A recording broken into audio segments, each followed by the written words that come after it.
എന്താണ് smart work? എക്സാമിന്റെ demand മനസ്സിലാക്കുകയാണ്. അത് മീൻസ് ആണ് ഈ എക്സാമിന്റെ ഹാർട്ട് ആൻഡ് സോൾ.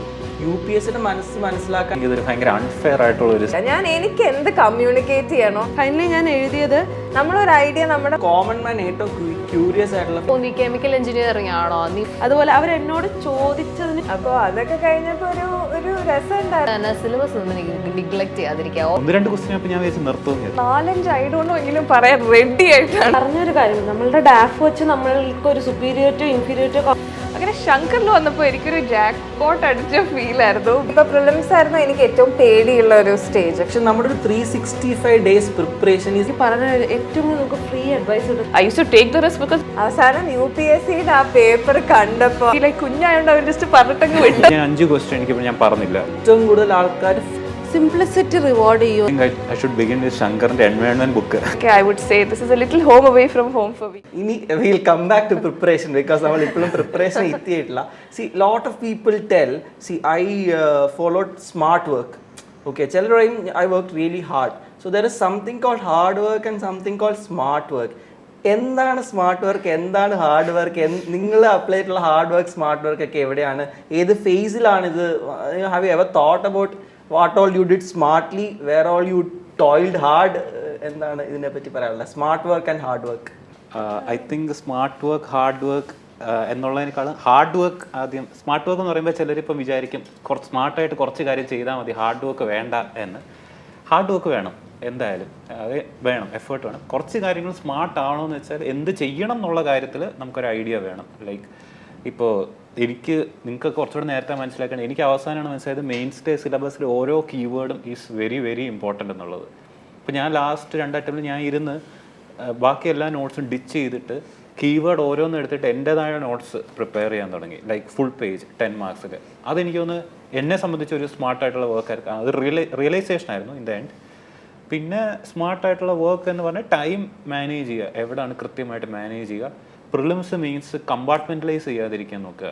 ലൈക്ക് ഒരു വർഷം നിങ്ങൾ ഇരിക്കുകയാണെങ്കിൽ ഇപ്പോൾ പ്രിലിംസ് പോയ ഒരാൾക്ക് ഭയങ്കര ടെൻഡൻസി വരും പ്രിലിംസ് പോയി അതിനിരുന്ന് പ്രിപ്പയർ ചെയ്യണം എന്നുള്ളത്. എനിക്കത് പറ്റിയതാണ്. അപ്പോൾ പ്രിലിംസ് നമ്മളിരുന്ന് പഠിച്ച് ക്ലിയർ ആയി കഴിയുമ്പോഴായിരിക്കും അയ്യോ മെയിൻസ് ആയി എന്നുള്ളൊരു റിയലൈസേഷൻ വരും. അപ്പോൾ എന്നെ സംബന്ധിച്ച് ആ മെയിൻസിൻ്റെ സിലബസ് കംപ്ലീറ്റ്ലി പ്രിപ്പയർ ചെയ്യുക എന്നുള്ളത് എനിക്ക് തോന്നുന്നത് ഭയങ്കര ഇമ്പോർട്ടൻ്റ് ആയിരുന്നു. പിന്നെ എല്ലാവരും പറയുന്ന സാധനമാണ് ഓപ്ഷണൽ ഒരിക്കലും നമ്മൾ അതിലൊരു ഇത് വരരുത്. കാരണം ഓപ്ഷണൽ മേക്ക് ഓർ ബ്രേക്ക് ആയിരിക്കും. ഓപ്ഷണൽ നിങ്ങൾ വീക്ക് ആണെങ്കിൽ നിങ്ങൾ ഓൾറെഡി പുറകിലാണെന്നുള്ളത്. ഓപ്ഷണൽ സ്ട്രോങ് ആക്കുക, മെയിൻസ് കൃത്യമായിട്ട് പ്രിപ്പയർ. എനിക്ക് അത്രയാണ് എൻ്റെ എക്സ്പീരിയൻസിൽ നിന്ന് മനസ്സിലായത്. ബാക്കി എനിക്കും ഈ പറഞ്ഞതുപോലെ തന്നെ ഒരു ഡിവിഷൻ വെക്കാൻ പറ്റുമോ എന്ന് എനിക്കറിയത്തില്ല. ഈ പറഞ്ഞ പോലെ ഹാർഡ് വർക്ക് ബേസിക് ആണ്. അത് ഈ കോമ്പറ്റീഷനിൽ എല്ലാവരും ചെയ്യുന്നുണ്ട്. അതിൽ നിന്ന് നമുക്ക് രക്ഷപ്പെടാനുള്ള ഒരു ഉപാധിയല്ല സ്മാർട്ട് വർക്ക് എന്നുള്ള ആദ്യത്തെ ഡിസ്റ്റിങ്ഷൻ ഞാൻ പറഞ്ഞതേ ഉള്ളൂ. പിന്നെ സ്മാർട്ട് ആകുക എന്ന് പറയുന്നത് എക്സാമിൻ്റെ ഡിമാൻഡ് മനസ്സിലാക്കുകയാണ്. അതാണ് ഇവിടുത്തെ എനിക്ക് തോന്നുന്ന ഒരു ക്ലിയർ ചെയ്യുന്നോ അല്ലെങ്കിൽ കുറച്ചുകൂടി ഒരു നല്ല അറ്റംപ്റ്റ് കൊടുക്കുന്നവരോ അല്ലാത്തവരോ തമ്മിലുള്ള വ്യത്യാസം. ആ എക്സാമിൻ്റെ ഡിമാൻഡ് മനസ്സിലാക്കാൻ വേണ്ടി നമുക്കൊരു നല്ല ഗൈഡൻസോ അല്ലെങ്കിൽ നമ്മൾ കുറച്ചുകൂടെ ഒക്കെ ഇരുന്ന് റിസർച്ച് ചെയ്ത് കഴിയുമ്പോൾ തന്നെ ഓട്ടോമാറ്റിക്കലി നമ്മുടെ പ്രിപ്പറേഷൻ സ്മാർട്ടർ ആകും എന്നാണ് എനിക്ക് പറയാനുള്ളത് തോന്നുന്നത്. പിന്നെ I think in addition to that definitely എക്സാമിന്റെ ഡിമാൻഡ് മനസ്സിലാക്കുക. അതുകൂടാതെ നമ്മളുടെയും കൂടെ ഡിമാൻഡ് മനസ്സിലാക്കുക. അതായത് ഇപ്പോൾ എത്ര ടോപ്പേഴ്സിന്റെ വീഡിയോസ് കണ്ടാലും അവരുടെ സ്ട്രാറ്റജി നമുക്ക് വർക്ക് ആവണമെന്നില്ല. നമുക്ക് എന്ത് വർക്ക് ആവും എന്ന് മനസ്സിലാക്കി I think that is the smartness in the smart work. അതല്ലെങ്കിൽ പിന്നെ we'll just be doing what everybody is doing. That may not necessarily work for us. അപ്പോൾ എൻ്റെ interpretation of smart work is definitely not tricks or techniques or anything. പക്ഷെ നമ്മളുടെ പഠന രീതിയിലും നമുക്ക് എന്താണ് ആവശ്യം, നമ്മുടെ സ്ട്രെങ്ത്തും വീക്ക്നെസ്സും മനസ്സിലാക്കിയിട്ട് ആ ഗ്യാപ്പുകൾ ഫില്ല് ചെയ്യുന്നതായിരിക്കണം. That should be smart work I think. എന്തെങ്കിലും can you give me one example where like you applied this, understood, modified and made things better? അങ്ങനെ എന്തെങ്കിലും ഒരു ഇപ്പോൾ പ്രിലിംസ് എടുക്കുകയാണെങ്കിൽ ഇപ്പോൾ പ്രിലിംസ് ആയിരുന്നു എനിക്ക് ഏറ്റവും പേടിയുള്ള ഒരു സ്റ്റേജ്. കാരണം എനിക്ക് പ്രിലിംസ് ഞാൻ ഒബ്ജക്റ്റീവ് ടൈപ്പ് ക്വസ്റ്റ്യൻസ് ആൻസർ ചെയ്യാൻ ഭയങ്കര മോശമാണ്. ഞാൻ ഇങ്ങനെ ഫുൾ കൺഫ്യൂസ്ഡ് ആയി ഭയങ്കര ഇങ്ങനെ ഫ്ലസ്റ്റേർഡ് ആയിട്ട് ഇങ്ങനെ ക്വസ്റ്റ്യൻ പേപ്പർ നോക്കിക്കൊണ്ടിരിക്കും. അതിന് ആൻസർ ഒന്നും വരില്ല.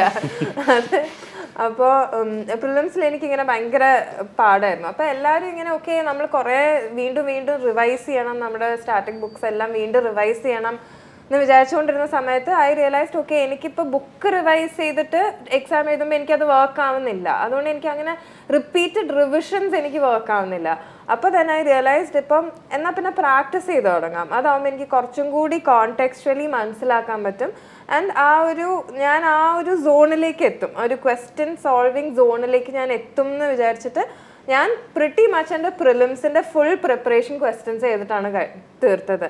അതും ഞാൻ ജാനുവരി 2022 വന്നിട്ട് ജൂണിലായിരുന്നു പ്രിലിംസ്. അപ്പോൾ ആ 5 മാസം ഫുൾ ഞാൻ ക്വസ്റ്റ്യൻ പേപ്പർ ചെയ്തിട്ടാണ് അത് പാസ്സായത്. ആദ്യത്തെ ഒരു മാസം 1.5 മാസം ഞാൻ ബുക്കൊക്കെ റിവൈസ് ചെയ്യാൻ നോക്കി. പക്ഷേ പിന്നെ റിവിഷനും ഐ റിയലൈസ് എൻ്റെ എഫിഷ്യൻസി ഇങ്ങനെ കുറഞ്ഞുകൊണ്ടിരിക്കുകയാണ്. അപ്പോൾ പേപ്പർ ചെയ്യുമ്പം അത് കുറച്ച് ചാലഞ്ചിങ് ആണ്, കുറേ പുതിയ കാര്യങ്ങൾ വരും. It's like a quiz right. അപ്പം ദാറ്റ് കെപ്റ്റ് മീ ഹുക്ഡ് ശരിക്കും. അപ്പോൾ I think that was one thing that I did. ഞാൻ ചെയ്തൊരു സ്മാർട്ട്നെസ് എന്ന് പറഞ്ഞാൽ അഗൈൻ അതിൻ്റെ ബേസിക് ആയിട്ട് ഹാർഡ് വർക്ക് ആണ്. അത് ചാനൽ ചെയ്യുന്നത് സ്മാർട്ട്നെസ് യൂസ് ചെയ്തിട്ടാണ്. അതൊരു കണക്ഷൻസ് ബിൽഡ് ചെയ്യായിരുന്നു. അതായത് നമ്മൾ അഗൈൻ ഈ പറഞ്ഞ പോലെ പൊതുവേ പ്രിലിംസ് മെയിൻസ് ഒക്കെ സിലോസിൽ കാണാനുണ്ട്. മെയിൻസ് ആണെങ്കിൽ തന്നെ GS 1 വേറെ 2 വേറെ 3 വേറെ അങ്ങനെയാണ് ചിലർ വിഷ്വലൈസ് ചെയ്യുക. ഞാൻ പക്ഷേ ഇതിനെ സെക്കൻഡ് അറ്റംപ്റ്റ് ആയപ്പോഴാണ് എനിക്ക് ആ ബോധം വന്നത്. ഒറ്റ കാര്യമായിട്ട് തന്നെ വിഷ്വലൈസ് ചെയ്യാൻ തോന്നി. Like whatever we are studying for prelims we can make use of that and mains. ആൻഡ് മെയിൻസിന് വേണ്ടി നമ്മൾ മാപ്പ് വരയ്ക്കാൻ പഠിക്കുന്നത് പ്രിലിംസിലെ ഐഡിയാസ് ഓർത്ത് വയ്ക്കാൻ, ഫാക്ട്സ് ഓർത്ത് വയ്ക്കാൻ നമുക്ക് ഹെൽപ്പ് ചെയ്യുന്ന ഒരു കാര്യമായിരിക്കും. സോ അങ്ങനെ ഒരു കണക്ഷൻ. അതുപോലെ GS 1 വേണ്ടി ഞാൻ പഠിക്കുന്ന ഒരു പോയിന്റ് എടുത്തെനിക്ക് വേണേൽ GS 4 എഴുതാം. സോ ആ ഒരു കണക്ഷൻസ് ബിൽഡ് ചെയ്തത് നമ്മൾ ചെയ്യുന്ന, ഞാൻ കണ്ടന്റ് മാക്സിമൈസേഷൻ എന്ന് പറയും. ഉള്ള കണ്ടന്റ് കുറവാണെങ്കിലും അതിൽ നിന്ന് മാക്സിമം ഔട്ട്പുട്ട് ഉണ്ടാക്കാനായിട്ട് ഹെൽപ്പ് ചെയ്തൊരു കാര്യമായിരുന്നു. യെസ്. അപ്പോൾ വർക്ക് എന്നുള്ളത് പ്രീ റിക്വസിറ്റ് ആണ്, നമുക്ക് എല്ലാവർക്കും അതറിയാം. പക്ഷേ എനിക്കിപ്പോൾ ഇവിടെ പറയാൻ പറ്റുന്ന ഒരു എക്സാമ്പിൾ ഇതിപ്പോൾ ഒരു ഡോക്ടർ ആവാൻ ഡോക്ടറിൻ്റെ ജോലി എന്താണ്? ഇസ് ടു ഒരു അസുഖം കണ്ടുപിടിച്ച് ക്യൂർ ചെയ്യുക എന്നുള്ളതാണ്. പക്ഷേ വി ഡോണ്ട് സ്റ്റാർട്ട് ദെയർ അല്ലേ. We start by studying the body, അതിൻ്റെ പാർട്സ്, അത് ഡെപ്തിൽ പോവും, ന്യൂറോ ട്രാൻസ്മിറ്റേഴ്സ്, അത് ബ്ലഡ് വെസൽസ്. അപ്പോൾ എന്തിനാണ് നമ്മൾ അത്രയും ഡെപ്തിൽ പോകുന്നത്? Is to understand that these things are what eventually leads to the solution to the disease അല്ലെങ്കിൽ ആ ഒരു ഇഷ്യൂ. അപ്പോൾ UPSC അതുപോലെയാണ്. UPSC ക്ലിയർ ചെയ്യണം എന്നാണ് നമ്മുടെ ഗോൾ. പക്ഷേ UPSCനെ പഠിക്കുന്നതാണ് ഫസ്റ്റ് ആയിട്ടുള്ള കാര്യം. ആൻഡ് ദാറ്റ് സ്റ്റാർട്ട്സ് വിത്ത് ആ സിലബസ്. ആൻഡ് കുഞ്ഞു കാര്യങ്ങൾ പോലും നമ്മൾ പഠിക്കേണ്ട ആവശ്യം വരുന്നത്. ആൻഡ് അത് ഓവർ ദ ജേർണിയാണ് നമ്മൾ പഠിക്കുന്നത്. ഐ തിങ്ക് ഇപ്പോൾ പ്രിലിംസിൻ്റെ സിലബസ് ആവട്ടെ, ഓരോ ടൈപ്പ് ഓഫ് ക്വസ്റ്റ്യൻസ് ആവട്ടെ, ഇപ്പോൾ മെയിൻസിൻ്റെ സിലബസ് ഹെഡിങ്സ് ആവട്ടെ, ഈ കണ്ടന്റ് മാക്സിമൈസേഷൻ എന്ന് പറഞ്ഞ പോലെ ഒരേ കാര്യങ്ങൾ. ഇപ്പോൾ ഒരാൾക്കും ഇത്രയും ഇൻഫർമേഷൻ ഈ UPSC എന്തുകൊണ്ട് സ്മാർട്ട് വർക്ക് കൂടുതൽ ഇമ്പോർട്ടൻ്റ് ആവുന്നു എന്നുള്ളത് ഓഷ്യനാണത്. ഇൻഫർമേഷൻ ഓവർലോഡാണ് ആക്ച്വലി പലപ്പോഴും നമുക്ക് സംഭവിക്കുന്ന പ്രശ്നം. കോച്ചിങ്ങിൻ്റെ മെറ്റീരിയൽ ആവാം, ന്യൂസ് പേപ്പർ ആവാം. ഇപ്പോൾ ന്യൂസ് പേപ്പറിൽ ഒരു പ്രാവശ്യം ഞാൻ വായിക്കുന്ന കാര്യം 6 months കഴിഞ്ഞ് എനിക്ക് ഓർക്കാൻ പറ്റുമോ? പറ്റില്ല. അതൊരു ഹ്യൂമൻലി പോസിബിൾ ആയിട്ടുള്ളൊരു കാര്യമല്ല unless you revise at constant intervals. അപ്പോൾ smart work is to find the technicalities of the exam. അത് നമ്മളെ കുറേ എംപവർ ചെയ്യും. Just like understanding our body അല്ലേ. ഇപ്പോൾ ഒരു അസുഖം എന്താണ്, എവിടെയാണെന്ന് അറിഞ്ഞാൽ അത് എന്ത് ചെയ്താൽ ശരിയാവുമെന്ന് നമുക്കറിയാൻ പറ്റും. അതാണ് സെൽഫ് ഇൻട്രോസ്പെക്ഷൻ എന്ന് മീരയും പറഞ്ഞത്. When you identify the technicality നമുക്ക് മനസ്സിലാവും ഈ ഏരിയയിലാണ് എൻ്റെ ഒരു പ്രശ്നം വരുന്നത്. ഇപ്പോൾ എനിക്ക് CSAT ക്വാളിഫയിങ് പേപ്പറിൽ ഒരു പ്രശ്നം വന്നു. സോ ഐ അണ്ടർസ്റ്റുഡ് ദാറ്റ് ഞാൻ എഫേർട്ട് ഇട്ടാൽ അതിന് കട്ട് ഓഫ് ഒന്നും ഉള്ളൊരു പേപ്പറല്ല, എന്ന് പറഞ്ഞാൽ കോമ്പറ്റേറ്റീവ് കട്ട് ഓഫ് ഉള്ള പേപ്പറല്ല. ഞാൻ എഫേർട്ട് ഇട്ടാൽ എന്തായാലും എനിക്കത് ക്ലിയർ ചെയ്യാൻ പറ്റും എന്ന് എനിക്ക് മനസ്സിലായി.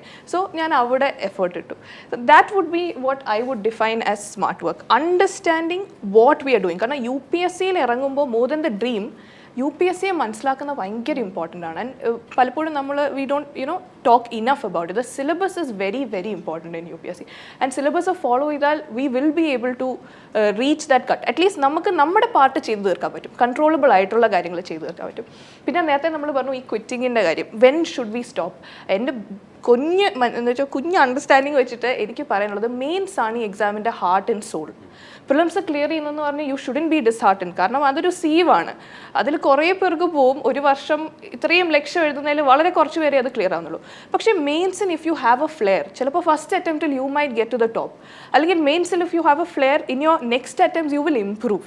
എപ്പോഴും we can learn from our mistakes. So മെയിൻസിൽ if you are not performing well at all, എന്തെങ്കിലും ഒരു ഇഷ്യൂ ഉണ്ടെങ്കിൽ, not all of us are good at everything, everything, alle. Maybe your plan B would be great. But if you're good at means, then please don't leave the journey because the opportunity validana and അതുകൊണ്ട് തന്നെയാണ് നമ്മളൊക്കെ തിരിച്ചു വന്നുകൊണ്ടിരിക്കുന്നത്. Because അതാണ് എൻ്റെ ഒരു understanding. അതാണ് valid point. നന്ന പറഞ്ഞാൽ നമ്മൾ ആദ്യം തൊട്ട് പറയുന്നതാണ് സിലബസ് എടുക്കുക, ഓരോ വേർഡ്സ് മനസ്സിലാക്കുക, നോട്ട്സ് ഉണ്ടാക്കുക. എല്ലാവർക്കും വർക്ക് ചെയ്യണം എന്നില്ല, പക്ഷേ everybody listens to this. You took your 5th attempt to do it. അല്ല 5ാമത്തെ അറ്റംപ്റ്റിലാണ് ആ പ്രോസസ്സ് ചെയ്തത്. ഫസ്റ്റ് അറ്റംപ്റ്റ് തൊട്ട് നമ്മൾ പറയുന്നുണ്ടെങ്കിലും സംവെയർ ഈ ഒരു പ്രോസസ്സ് നടക്കുന്നില്ല എന്ന് എനിക്ക് പലപ്പോഴും ഫീൽ ചെയ്യുന്നുണ്ട്. ഓരോ വേർഡ് മനസ്സിലാക്കണം. Because ultimately you need 150-250 words to be written. നമ്മൾ എത്ര പത്രം വായിച്ചാലും 150 വേർഡ്സ് അവിടെ എഴുതാനില്ലെങ്കിൽ ആൻസർ ഇല്ല. അത് ആ ഒരു പ്രിപ്പറേഷൻ എവിടെയൊക്കെയോ മിസ്സായി പോകുന്നുണ്ട് എന്ന് എനിക്ക് അണ്ടർസ്റ്റാൻഡിങ് ദ എക്സാം എന്ന് പറഞ്ഞ സ്മാർട്ട് വർക്ക് മാത്രം ചെയ്താൽ ക്ലിയർ ആവില്ല. കാരണം ഈ ഓഷ്യനിൽ നമ്മൾ നീന്തിയാൽ മാത്രമേ ഏതാ പാത്തെന്ന് നമുക്ക് അറിയാൻ പറ്റും. So once you do the hard work, you should be willing to do the hard work. എന്നിട്ട് നമുക്ക് ഈ ആങ്കറിംഗ് എന്ന് പറയില്ലേ, ഷിപ്പിനെയൊക്കെ അത് നമ്മൾ പറയില്ല, ഒരു ഫ്ലൈറ്റിനെ ജസ്റ്റ് ഇത്രയും ഡിഗ്രി തിരിച്ചു കഴിഞ്ഞാൽ വേറൊരു ഡെസ്റ്റിനേഷനിൽ പോയി നിൽക്കുന്നു. അതുപോലെ തന്നെയാണ് ആ ഒരു ആങ്കറിങ്ങിനെ സ്മാർട്ട് വർക്ക് ഭയങ്കര ഹെൽപ്പ് ചെയ്യും. But hard work is the prerequisite. അതില്ലാതെ I don't think any of us will be here. Very valid thing. She said that the real test actually happens in the mains. കാരണം ഏറ്റവും strenuous phase of UPSC cycle ആ mains ആണ്. Back to back 3 ദിവസം essay GS papers, next week optional. ആ ഒരു ഭയങ്കര എഴുതി കൈ ഒടിക്കും, ഡീപീറ്റ് അടിച്ചിട്ടാണ് നമ്മൾ പലരും പോകുന്നത്. പക്ഷേ എഗെയിൻ ഈ ഫേസിലേക്ക് എത്തുന്നവരുടെ എണ്ണം 10,000 to 12,000 ആണ്. The most dreaded phase I feel is prelims.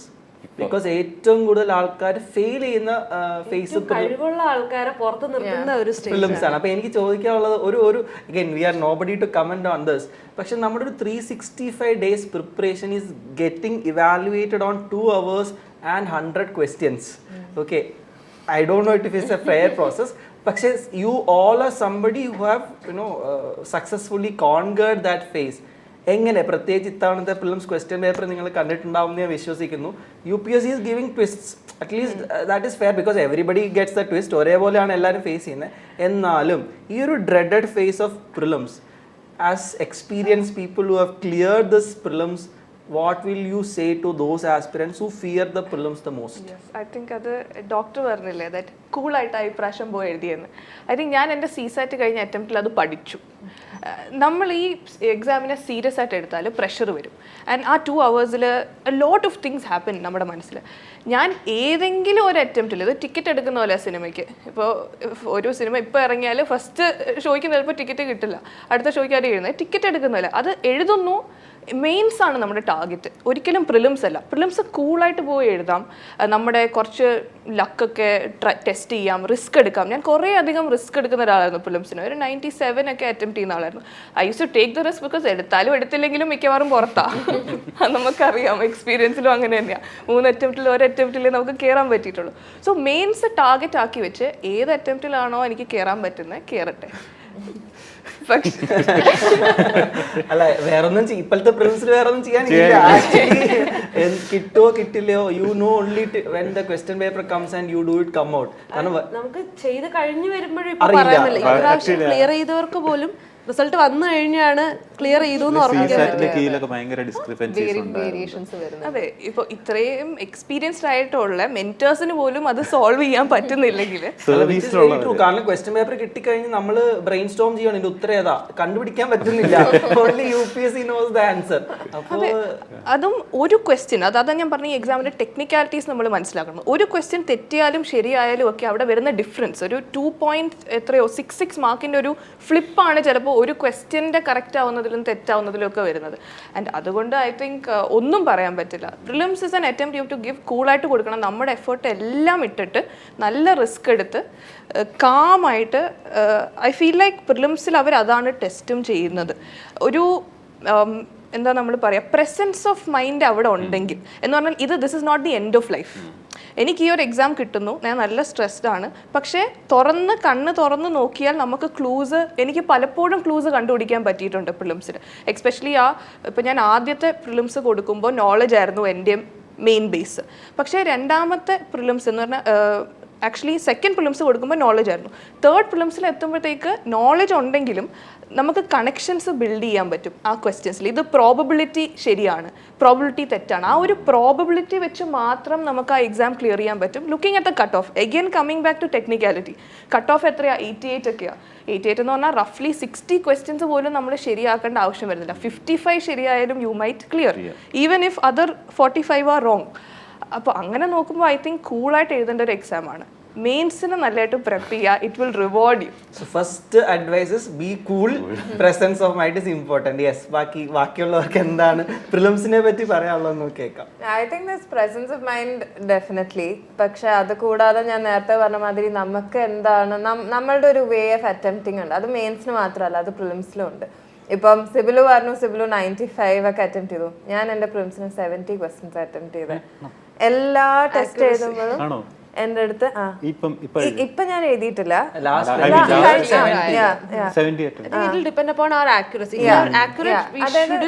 എന്റെ ഏത് ഞാൻ ടെസ്റ്റ് സീരീസ് ചെയ്യുമ്പോഴും ഞാൻ 80-85 മാക്സിമം കൊണ്ട് നിർത്തും.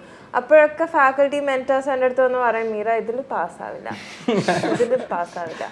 അപ്പോൾ ഞാൻ എന്നിട്ട് ട്രൈ ചെയ്യും. ഞാൻ കൂടുതൽ അടിക്കാനൊക്കെ ഞാൻ നോക്കും. എന്നിട്ട് അങ്ങനെ ഞാൻ കുറേ അവിടെ ഇവിടെയൊക്കെ, അതായത് ചിലത് കൂട്ടി നോക്കി, ചിലത് കുറച്ച് നോക്കി. I did the math. I was like okay, എൻ്റെ കംഫർട്ട് സോൺ ഇതാണ്, ഞാൻ ഇത് കൊണ്ട് നിർത്തും. That's what I did. ഞാൻ അപ്പോൾ പക്ഷേ എല്ലാവരും പറയൂല്ലോ നമ്മൾ പാസ്സാവില്ല എന്ന്. അതുകൊണ്ട് പ്രിലിംസിൽ ഈ ഇത്രയും അറ്റംപ്റ്റ് ഉള്ളൂ എന്ന് എനിക്കറിയാം. ഞാൻ ഇറങ്ങിയപ്പോൾ ഇത്ര അറ്റംപ്റ്റ് ഉള്ളൂ എന്ന് അറിയാം. അപ്പോൾ ഞാൻ ഇറങ്ങി വന്നപ്പോൾ ഞാൻ വിചാരിച്ചു ഇത്രയേ ഉള്ളൂ, അപ്പോൾ എല്ലാവരും പറയുന്ന മാതിരി ഞാനും പാസ്സാവില്ല. അപ്പോൾ ഞാൻ എന്നിട്ട് 2-3 ദിവസം ഞാൻ കീയെ നോക്കിയില്ല. എന്തായാലും ഇത്ര അറ്റംപ്റ്റിൽ കിട്ടില്ല എന്ന് വിചാരിച്ചു. പിന്നെ വിചാരിച്ചു എന്തായാലും കീ നോക്കിയില്ലെങ്കിൽ മോശമല്ലേ. എന്നിട്ട് കീ നോക്കിയപ്പോഴത്തേക്കും അങ്ങനെയല്ലല്ലോ, ഇതിനിപ്പോൾ നല്ല അക്യുറസി ഉണ്ടല്ലോ. ആൻഡ് യൂഷ്വലി ഞാൻ നമ്പർ ഓഫ് അറ്റംപ്റ്റ്സ് കുറച്ചും എൻ്റെ അക്യുറസി കൂടുതലാണ്. അത് എനിക്ക് അറിയായിരുന്നു. അപ്പോൾ പക്ഷേ അതാ ഞാൻ പറഞ്ഞത്, നമുക്ക് എന്താണ്, that is a way of writing. There's a way of attempting, there's a way of tackling things. അത് ഓരോ ആൾക്കാർക്കും അത് യൂണീക്ക് ആയിരിക്കും.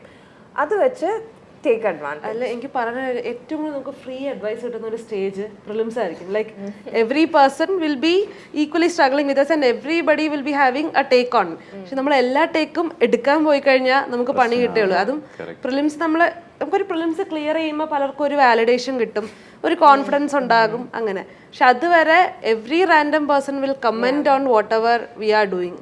ആൻഡ് അതിന്റെ പുറകെ പോയാൽ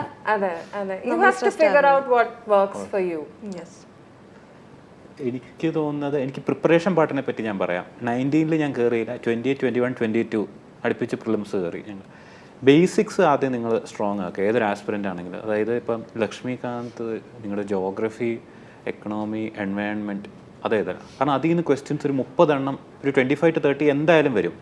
അത് പോയി കഴിഞ്ഞാൽ നമ്മൾ തീർന്നു. അത് കിട്ടിയാൽ നമ്മൾ അപ്പോഴേ ഒരു 60 ഏകദേശം ആ റേഞ്ചിൽ എത്തിക്കഴിഞ്ഞു ഓട്ടോമാറ്റിക്കലി. ബാക്കി അപ്പോൾ എല്ലാ ആസ്പിറൻസും ചെയ്യുന്ന കുറച്ച് കാര്യം ആദ്യം ബേസിക്കലി അത് പിന്നെയും ചെയ്യുക. ബാക്കി കറണ്ട് അഫയേഴ്സ് പഠിച്ചിട്ടുണ്ട്. പിന്നെ പ്രോബബിലിറ്റി പ്ലസ് ഇൻറ്റ്യൂഷൻ, നമ്മൾ വർക്ക് ചെയ്യുമ്പോൾ നമ്മുടെ ഇൻറ്റ്യൂഷൻ ഓട്ടോമാറ്റിക്കലി വരും. അതെങ്ങനെയാണെന്ന് നമുക്ക് പറയാൻ അറിയില്ല. കുറേ വർക്ക് ചെയ്ത് കഴിയുമ്പോൾ ഈ ബേസിക്സ് സ്ട്രോങ് ആകുമ്പോൾ ഒരു കോൺഫിഡൻസ് വരുമായിരിക്കും നമുക്ക്. പിന്നെ എൻ്റെ സ്ട്രാറ്റജി നേരെ ഓപ്പോസിറ്റാണ്. 95, 99 ഒരു 36 പോവും. അതെ, ഇത് പറഞ്ഞാൽ വളരെ നന്നായി. കാരണം എനിക്കൊന്ന് ആസ്പിറൻസ് കൂടുതൽ 95ന്റെ സ്ട്രാറ്റജിയെ കേട്ടിട്ടുള്ളായിരിക്കും. ഈ 70, 75 അധികം പേര് കേട്ടിട്ടില്ലായിരിക്കും. അപ്പോൾ പ്രിപ്പറേഷൻ പാർട്ട് സ്ട്രോങ് ആക്കുക. ആ ഒരു ബേസിക്സ് സ്ട്രോങ് അല്ലെങ്കിൽ നമുക്ക്, കാരണം ഇപ്പോൾ ഏൻഷ്യൻ മെഡീവൽ പലരും നെഗ്ലക്ട് ചെയ്യും. ചിലപ്പോൾ ഏൻഷ്യൻ മെഡീവലിൽ നിന്ന് ക്വസ്റ്റ്യൻസ് വരും, അതും ഭയങ്കര കൺഫ്യൂസിങ് ആയിട്ടുള്ള. അപ്പോൾ അത് സ്ട്രോങ് ആണെങ്കിൽ ആ ക്വസ്റ്റ്യൻസ് നമ്മൾ അടിച്ച് ഒരു 30-35 ക്വസ്റ്റ്യൻസ് എത്തിയാൽ ബാക്കി കയറുമെന്നാണ് എനിക്ക് തോന്നുന്നത്. പിന്നെ കൂളായിട്ടിരിക്കുക ഏറ്റവും ഇമ്പോർട്ടൻറ്റ്. ഞാൻ പൊതുവെ കാണുന്ന ടെൻഡൻസി, ഇപ്പോൾ ഓരോ പ്രിലിംസ് വരുമ്പോഴും സർപ്രൈസസ് ഉണ്ടാക്കും UPSC. അപ്പോൾ പുതിയ ബുക്ക് തപ്പിപ്പോകുക, പുതിയ ഏരിയാസ് തപ്പിപ്പോകുക. എനിക്ക് പക്ഷേ അതിനെക്കാട്ടി നിന്നിട്ടുള്ള നമ്മൾ പഠിച്ചത് എന്താണോ അത് തന്നെ ഒന്ന് മര്യാദയ്ക്ക് ഒന്നുകൂടെ ഒന്ന്, അവർ പഠിക്കാഞ്ഞിട്ടായിരിക്കില്ല, പക്ഷെ എന്നാലും ഈ പുതിയത് തപ്പിപ്പോകുന്നതിനെക്കാട്ടി അങ്ങനെ UPSCക്ക് ഒരു ബുക്ക് ഇല്ല എന്ന് എനിക്ക് ഉറപ്പാണ്. UPSC പലയിടത്തു നിന്നാണ്. അപ്പോൾ നമ്മളുടെ കംഫർട്ടായിട്ടുള്ള, നമ്മളെ സാറ്റിസ്ഫൈ ചെയ്യുന്ന മെറ്റീരിയൽ എന്താണോ അത് പിന്നെയും നോക്കുക. അല്ലെങ്കിൽ നമ്മളുടെ ഫെയിലിയേഴ്സ്, നമ്മുടെ ഇഷ്യൂസ് അനലൈസ് ചെയ്യുന്നതാണ് ഇമ്പോർട്ടൻറ്റ് തോന്നുന്നത്, rather than looking for more books or altogether changing whatever we were doing. And also like observing ഏത് തീംസ് ഏത് ടോപ്പിക്സ് ആണ് ഇപ്പൊ വരാൻ സാധ്യതയുള്ളത്, അത് കുറച്ചൊന്ന് സ്മാർട്ടായിട്ടൊന്ന് അനലൈസ് ചെയ്താൽ മതി. Previous year questions might help in ഇവർ എന്ത് ഏരിയ എന്നാ ചോദിക്കുന്നത്. അത് കഴിഞ്ഞിട്ട് ഇപ്പൊ റെക്കറിങ് ഇപ്പം എനിക്ക് തോന്നുന്നു എൻ്റെ ഏറ്റവും ഞാൻ സ്റ്റാറ്റിക് അധികം പഠിച്ചിട്ടില്ല. എൻ്റെ ഏറ്റവും സ്ട്രോങ് പോയിന്റ് കറണ്ട് അഫയേഴ്സ് ആയിരുന്നു. കാരണം ഞാൻ കറണ്ട് അഫയേഴ്സിന് വന്ന എൻ്റെ ബാക്ക്ഗ്രൗണ്ടും കറണ്ട് അഫയേഴ്സ് ആണ്, അത് പോളിസിയിലായിരുന്നുകൊണ്ട്. അതുകൊണ്ട് എൻ്റെ strong point was current affairs. പ്രിലിംസിനാണെങ്കിലും എൻ്റെ കറണ്ട് അഫയേഴ്സ് ആയിരുന്നു. അപ്പോൾ കറണ്ട് അഫയേഴ്സിൽ ഏതൊക്കെ ടോപ്പിക്സ് വരാൻ കൂടുതൽ സാധ്യതയുണ്ടെന്ന് ഇപ്പോൾ പ്രീവിയസ് ഇയർ ക്വസ്റ്റ്യൻസ് സർ പറഞ്ഞ മാതിരി നോക്കിയിട്ട് ഏതൊക്കെ ഏരിയസിന് വരാൻ സാധ്യതയുണ്ടെന്ന് വിചാരിച്ചിട്ട് ആ പ്രീവിയസ് ഇയറിലെ ഐ സ്റ്റാർട്ടഡ് അനലൈസിങ്. ഓക്കെ, ഇത്തവണ എന്തൊക്കെ വരാൻ സാധ്യതയുണ്ട്. ആൻഡ് ഐ തിങ്ക് കുറേയൊക്കെ കിട്ടി. അപ്പം അങ്ങനെയും കുറച്ച് സ്മാർട്ടായിട്ട് if you observe, if you try to understand like എന്തിനാണ് കുറച്ച് പ്രോബബിലിറ്റി ഉള്ളത് വരാണ്ടിരിക്കാൻ. അപ്പം അങ്ങനെ ഒരു ഓപ്പൺ ഐസ് ആൻഡ് ഇയേഴ്സ് ആയിട്ട് നിന്ന് കഴിഞ്ഞാലും I think that will be helpful. Like connecting something PYQ എനിക്കൊന്നും വളരെ ഇമ്പോർട്ടൻറ്റ്. ലൈക്ക് UPSC ഏതൊക്കെ സോഴ്സ് മാറ്റിയാലും എന്തൊക്കെ മാറ്റിയാലും PYQ ഒരു സോഴ്സാണെന്നോ. ഞാൻ ഇപ്രാവശ്യത്തെ പ്രിലിംസിന് വേണ്ടി ലാസ്റ്റത്തെ ഒരു 10 ഇയർ പ്രിലിംസ് ഒന്ന് അനാലിസ് ചെയ്തു. അപ്പോൾ എനിക്ക് മനസ്സിലായത് 2015 ഒരു ക്വസ്റ്റ്യൻ ചിലപ്പോൾ 16 17 വരുമ്പോൾ ഒരു സ്റ്റേറ്റ്മെൻ്റ് ആകാം. ചിലപ്പോൾ അതേ ഏരിയ അതിൻ്റെ തന്നെ ഒരു ഡീപ്പർ ക്വസ്റ്റ്യൻ ആയിരിക്കും 20ലും 21ലും വരുന്നത്. സോ UPSCയുടെ സോഴ്സ് UPSCയുടെ ക്വസ്റ്റ്യൻസ് തന്നെയാണ് ടു എ ലാർജ് എക്സ്റ്റെൻറ്റ് എന്ന് തോന്നിയിട്ടുണ്ട്. അപ്പോൾ ഓപ്ഷൻസ് നമ്മൾ അതിനെപ്പറ്റിയൊക്കെ ഗൂഗിൾ ചെയ്ത് എവിടുന്ന എന്താണ് ഈ ഓപ്ഷൻ ഇതൊക്കെ അനലൈസ് ചെയ്താൽ, കാരണം UPSCയുടെ മനസ്സിലാക്കാൻ നമുക്ക് ആകെ 2 കാര്യങ്ങൾ. ഒന്ന് സിലബസ്, അത് ഓൾറെഡി അവർ തന്നിട്ടുണ്ട്. 2 ഈ വരുന്ന ക്വസ്റ്റ്യൻ പേപ്പർ, ഇവിടുന്നാണ് UPSC എന്താ ചിന്തിക്കുന്നതെന്ന് ആകെ മനസ്സിലാക്കാൻ പറ്റുള്ളൂ. അപ്പോൾ അതൊന്ന് ഇൻഡെപ്ത് അനലൈസ് ചെയ്താൽ എനിക്കൊന്ന് കുറച്ചൊക്കെ പ്രിലിംസിനെ നമുക്ക് ടാക്കിൾ ചെയ്യാൻ പറ്റും. Plus all these things you said, presence of mind and dealing with revisions, all these things. Now let us go to the ultimate test of എന്താ പറയുന്നത് സർ പെർസിസ്റ്റൻസ് ഫൈറ്റ്. ഒരു 5 ദിവസത്തെ എക്സാം, 9 പേപ്പേഴ്സ് മെയിൻസ്. ഈ mains എടുക്കുമ്പോൾ നമുക്ക് പലതായിട്ട് തിരിക്കാം. കാരണം നമ്മൾ നന്ദൻ പറഞ്ഞ പോലെ നോട്ട് മേക്കിംഗ് ചെയ്യുന്നവരുണ്ട്. GS 1, 2, 3, 4 സിലബസ് ഉണ്ട്. അറ്റ്ലീസ്റ്റ് മെയിൻസിന് കുറച്ചും കൂടെ സിലബസ് ഓറിയൻറ്റഡ് ആണ്. They have given U syllabus. ആൾക്കാർ ഏറ്റവും കൂടുതൽ കാഷ്വലായിട്ട് എടുക്കുന്ന പേപ്പറാണ് essay and ethics. Because we feel that essay എനിക്ക് അവിടെ പോയി എഴുതാൻ പറ്റും. അല്ല, എത്തിക്സ് ആണെങ്കിലും questions are more case study. എല്ലാവർക്കും എന്താണ് അവിടെ പോയി എഴുതാൻ പറ്റില്ല. പക്ഷേ എഗെയിൻ എങ്ങനെയാണ് ഒരു മാർക്കിംഗ് എന്ന് എനിക്കറിയില്ല. ഇവിടെ നമ്മുടെ ഉള്ളിൽ തന്നെ ഇത്തവണ essayയുടെ മാർക്ക് ഡ്രാസ്റ്റിക്കലി കുറഞ്ഞ ആൾക്കാരുണ്ട്. Why we don't know. UPSC that mystery box. So essay and ethics is 2 paper. People don't have a clear cut source also. പലരും വന്ന് ചോദിക്കും essay ഞാൻ എങ്ങനെ പ്രിപ്പയർ ചെയ്യും. ethics we have book. Mostly ആൾക്കാർ ബാലാജിയാണ് വായിക്കുന്നത്. പക്ഷേ ബാലാജി മതിയോ? ബാലാജി വായിച്ചിട്ട് എനിക്ക് മാർക്ക് കിട്ടുന്നില്ല. എങ്ങനെയാണ് ഈ എത്തിക്സിൻ്റെ മാർക്ക് പുഷ് ചെയ്യുക? എങ്ങനെയാണ് ഈ essayയുടെ മാർക്ക് പുഷ് ചെയ്യുക? എന്താണ് what is your takes on these 2 papers on UPSC means?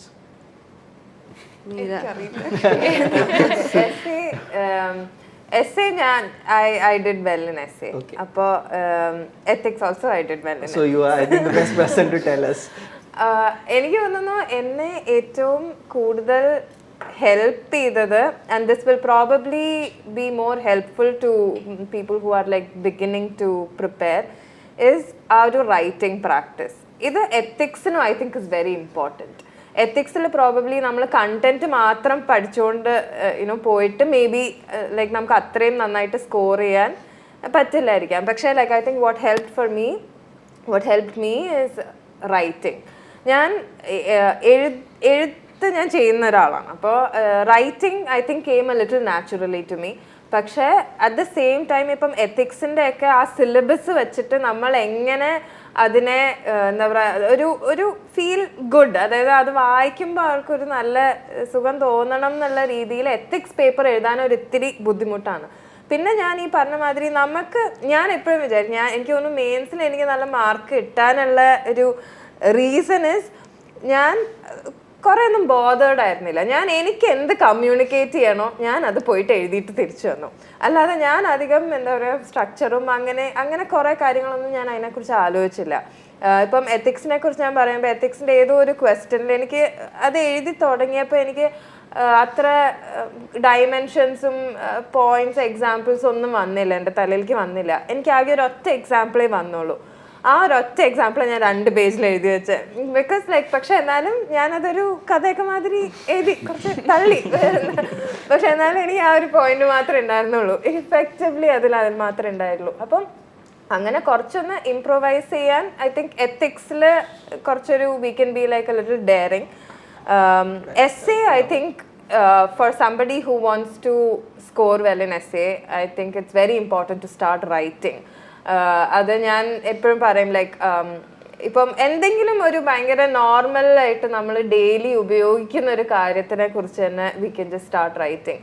അതിനെക്കുറിച്ച് ഇപ്പം if it's like a watch, if it's a bottle, if it's a backpack, അങ്ങനെ എന്തെങ്കിലും ഒരു നമ്മൾ തീരെ ക്രിയേറ്റീവ് അല്ലാത്തൊരു സാധനത്തിനെ കുറിച്ച് if we start writing 5 pages, അപ്പം ആദ്യത്തെ ഒരു 3 പേജിൽ അല്ലെങ്കിൽ 2 പേജിൽ we start writing descriptions like അതെങ്ങനെയാണ്, അതിൻ്റെ യൂസ് എന്താ, യൂട്ടിലിറ്റി എന്താ.